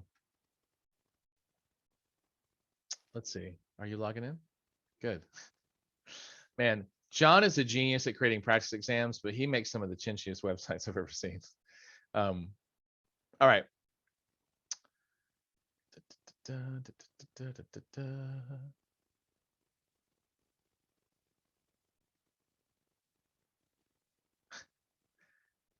Don't I already have this course? John, am I not logged in? What's going on? Let's go to my courses. Pardon me, just one second. I'm pretty sure I already have the SysOps exam. There's his certified SysOps administrator. There we go. Thank you. Really? I don't have it? Well, let's see here.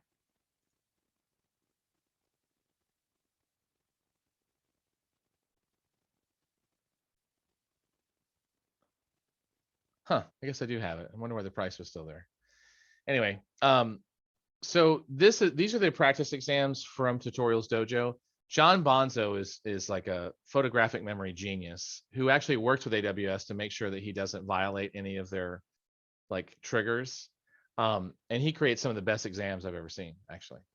So we pivoted off of Stefan Marek, who is also a great guy on Udemy, to John, because our success rate once we switched to John went through the roof, right?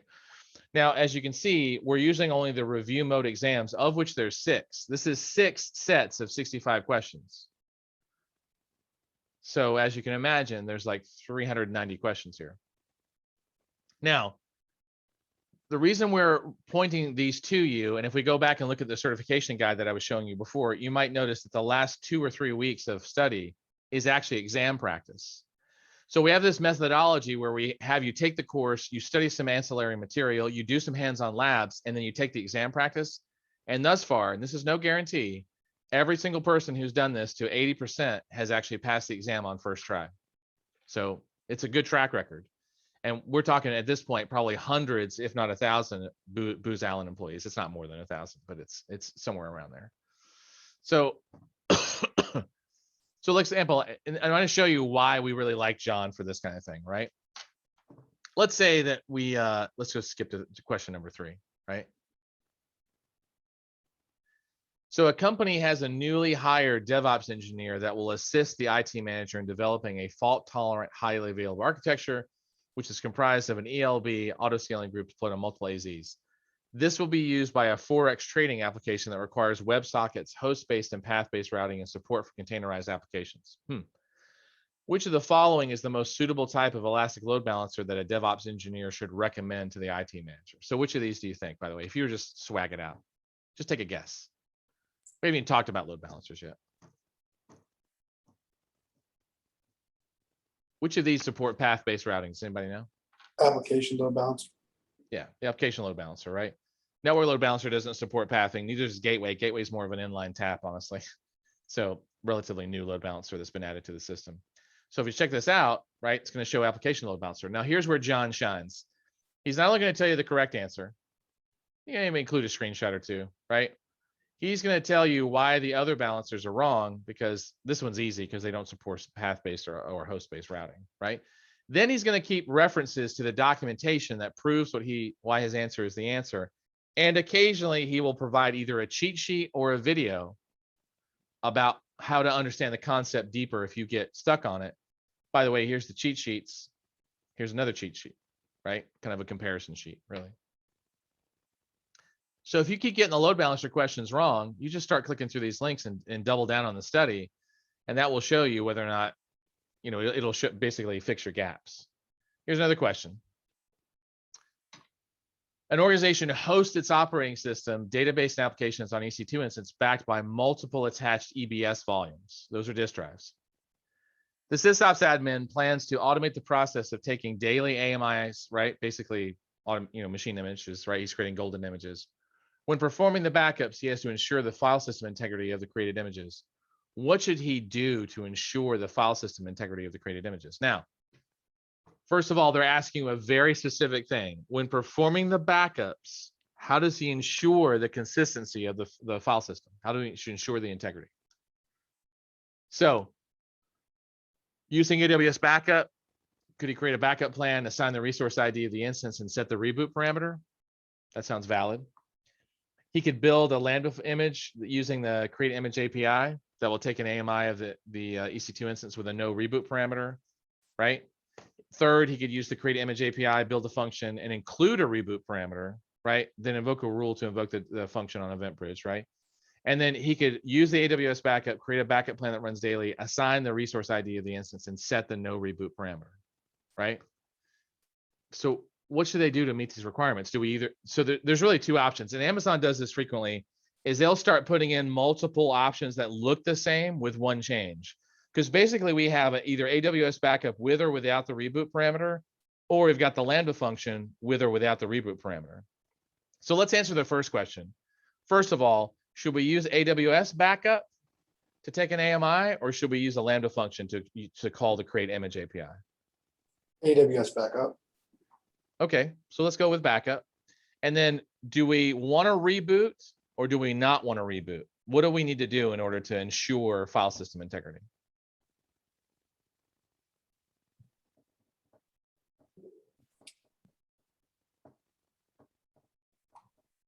Why would we want to reboot? Why would a reboot be relevant around file system integrity? Well, if you reboot, you're gonna have it clears the cache, so it'd be a stable actual image That's So right, yeah. Sybil. with the reboot. Yep. So Damon and Sybil are absolutely right. With if the system shuts down, then no file system changes are being made. So that sounds great, right? So let's set it with a reboot parameter and let's see if backup versus Lambda is actually correct, right? Now, what's interesting is that they kind of try to fool you here, right? Is that the system operator plans to automate the process of taking AMIs, not backups. Now, don't get me wrong, snapshots can be converted to AMIs with minimal issue. But when performing the backups, he has to ensure the file system integrity of the changes, right? But the plan was to automate AMI. So the question is a little hedgy. It's a little confusing, but that's what they were talking about, is that they really wanted to take AMIs and they were taking snapshots to convert them to AMIs. So in this particular case, backups will only get you the snapshot. It won't actually get you the image, which is what the end goal was, right? But that's a little flaky. I'm not sure that I would have gotten that one right, actually. I mean, I kind of knew from what they were asking. But in this particular case, what you want to do is you want to use the Lambda to invoke create image, and you want to include a reboot parameter, and then you have it invoke daily on Event Bridge, because you are actually creating an AMI on a daily basis. You're not actually just wanting backups, which is what backups would get you. So in this particular case, using AW back and setting the reboot parameter, well, there's the other piece. I totally forgot about that actually too. It's because you can't set a reboot parameter in AWS backup. It only takes live backups. I forgot about that myself, right? So you actually need to use the create API image. So oddly enough, this is wrong because there is no reboot. There is no reboot parameter. Also case in point, right? But I want you to notice how we broke down the question. We said, what are the things it's looking for? What's the target? And then what are the distinctions between the answers, right? The only distinctions here was what service we were using, which provided different outcomes. And then whether we had a reboot parameter or a no reboot parameter. And they kind of lure you into thinking that these things exist, right? And in this particular case, the reboot parameter wasn't valid for AWS backup. And so these are the kind of things that you run through when you take the practice exams that create the distinctions that you need to pass the exam, which is awesome. We're going to do a couple more, but I think you actually get the gist of why these are useful. Does anyone have any questions about why you would do the practice exams?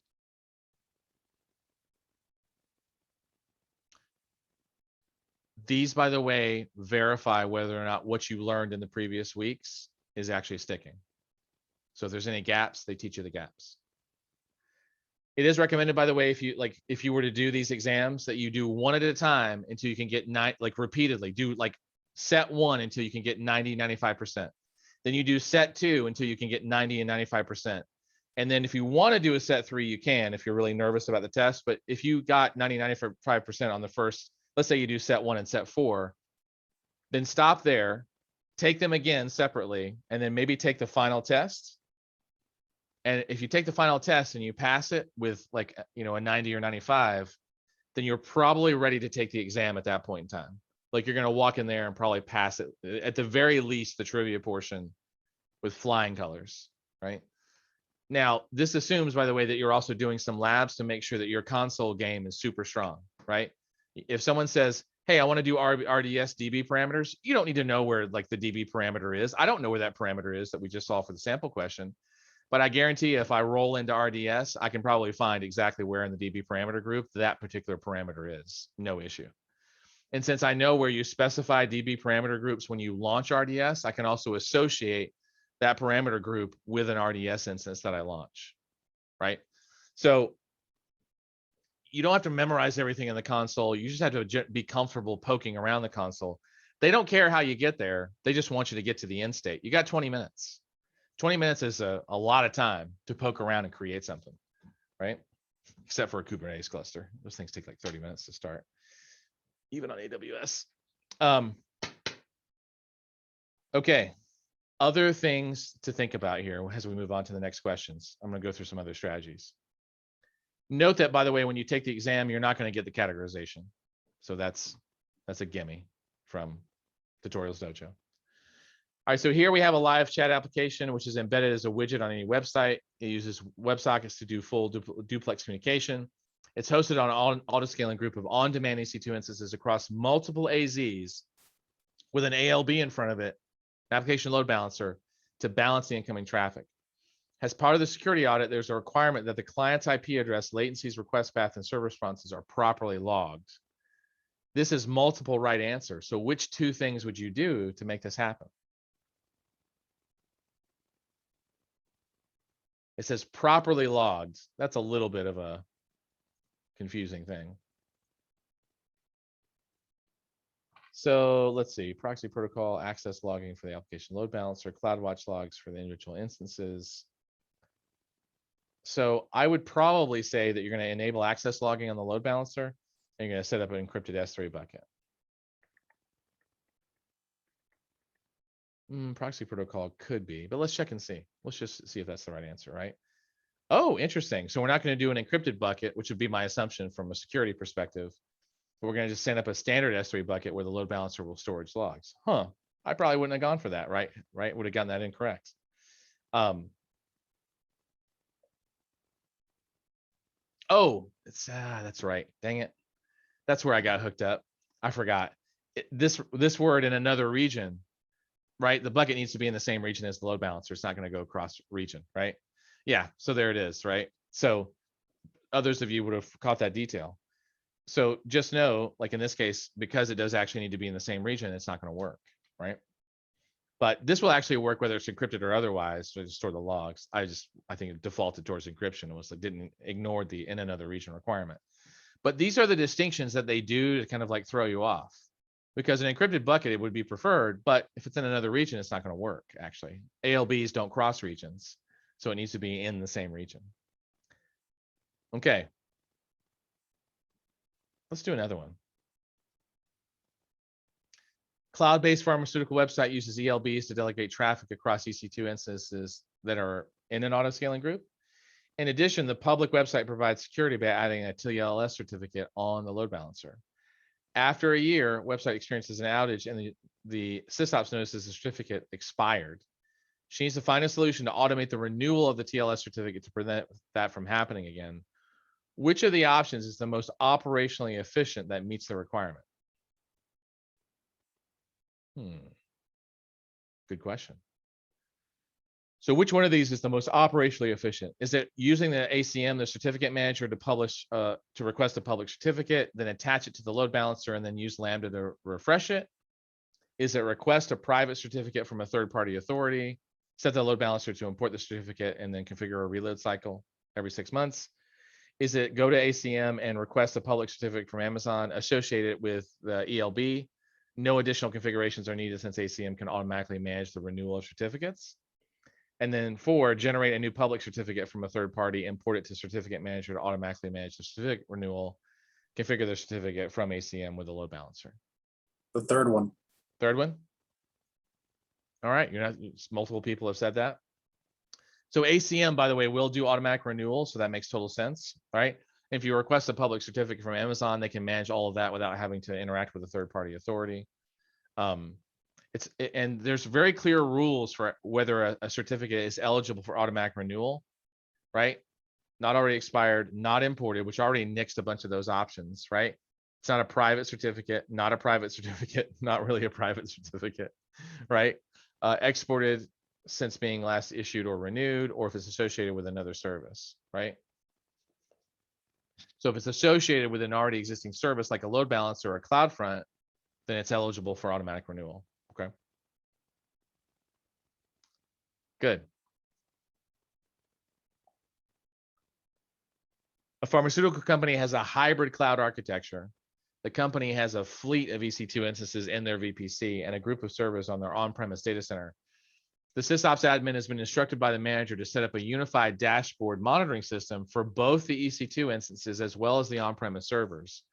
Which of the following options should the administrator do to satisfy the given requirement? I need a dashboard for both on-premise and cloud.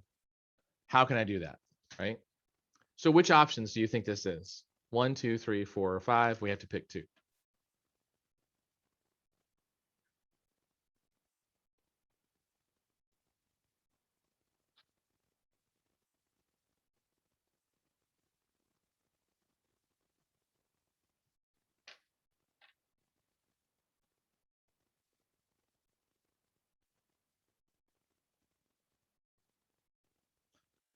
Well, first of all, we want a unified dashboard monitoring system. So I think we're going to set up a metrics dashboard, right? Yeah, I think it's to install the CloudWatch agent, and then you have that publish metrics to the CloudWatch in real time. Since CloudWatch itself is, or CloudTrail, you can use in on-premise, and it's both, but yet CloudWatch you can, but you have to install the API on those. All right, so Damon, just to check, which option were you going for? Was it 3 or 4? 3. Okay. All right. So I see 4 and 5 from Sybil. I see 3 and 5. Anybody else want to cast a vote?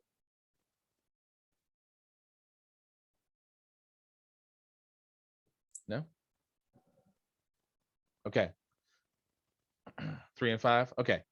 Let's see here, actually. So in this particular case, just to say this, is that you can actually install CloudWatch on EC2 and on-premise. So as long as it can talk to the CloudWatch API, well, you can install the agent on any system you want to, as long as it can get back to Amazon. So you don't actually need to set up a custom monitoring tool for the on-premise servers to publish metrics in real time. You can actually just install the agent on any system, on any data center, as long as it can get back, right?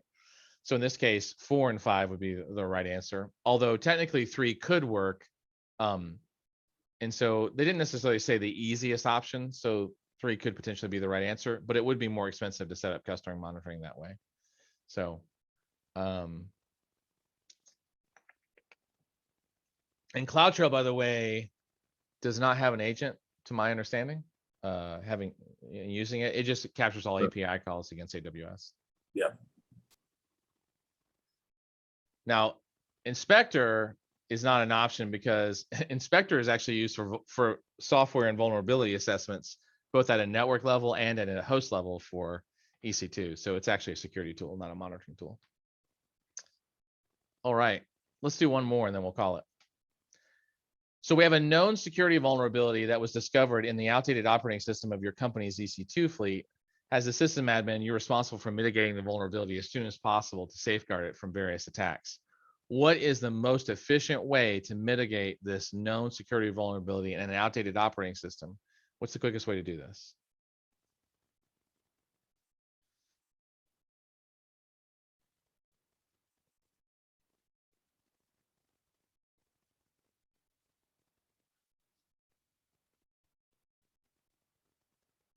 Good. I see a bunch of people putting 3. Okay, let's see it. I mean, based on what we've learned, that would make sense, right? So using AWS System Manager, it makes sense because between Patch Manager and window, maintenance window, you can actually set it up however you need to. Throw in some resource groups in there in order to split the percentage of boxes that's done at any given time. Sounds great, right? So that all fits. Good. We did that one fast, so we'll do one more. So an organization hosts an appliance across multiple EC2 instances backed by EFS, which is the Elastic File System. Let's think NFS, right? While monitoring the instances, the sysops administrator notices the file system's of %IO limit consistently hits 100% for 20 minutes or longer. This results in poor performance for the application. So the sysadmin needs to ensure the highest throughput in IOPS while accessing the file system. What should the sysops administrator do to resolve the high %IO limit metric on the file system?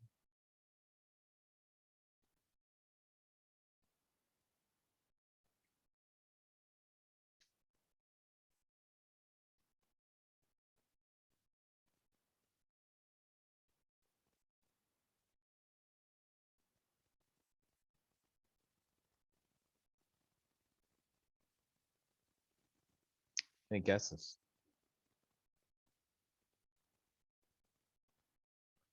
Do we think, for example, that max IO performance mode is a real thing? No. No? Yeah. Okay, Sybil, I see you put 4 in there. Anybody else want to make a guess? Yeah, 4 is definitely a provision. Okay. Activate provision throughput mode. Let's see what that says. So here's the challenge with provision throughput mode. Provision throughput mode actually sets a limit, right? It actually says, I'm going to set a limit. I'm going to like static it out. If you build a new file system with max IO performance mode and you use data sync to actually sync them up to the newly created file system, which by the way, you can't change once you've created an EFS file share. What this does is it basically says, instead of being in default general purpose mode, it basically puts it into where it's gonna spike as it needs to, right? Unfortunately, you can't do that with an existing file share. You have to create a new one and then migrate your data over, right? And so,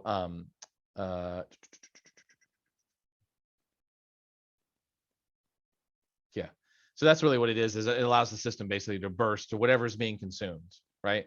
So the maximum IO mode that can be consumed is what it'll go to. So that gives you almost unlimited response time to any kind of IO engagement. General purpose doesn't really work that way. So let's see, is there anything else to say here? Yeah, you can't change the performance mode configuration of a EFS. You have to migrate it to another file system. Activate provision throughput, because this is when the amount of your data in your system is low, relatively low compared to the throughput demands. Because with provision throughput, you're actually just saying, here's the number. With maximum IO, you're saying, here's the number, but if you need to go above it, just spike as much as you need to, right? In other words, it's like auto scaling to a certain degree.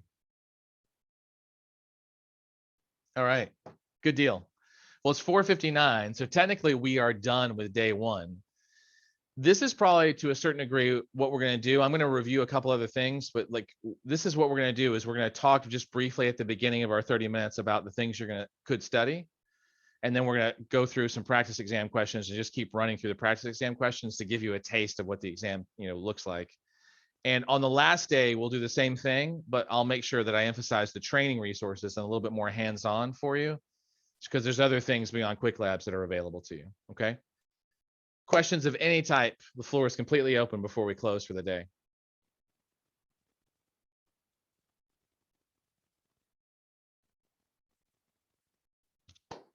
Okay.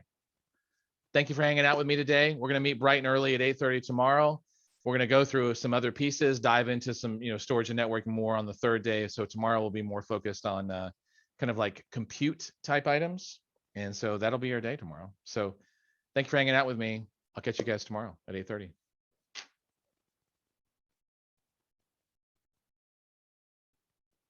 Have a good night.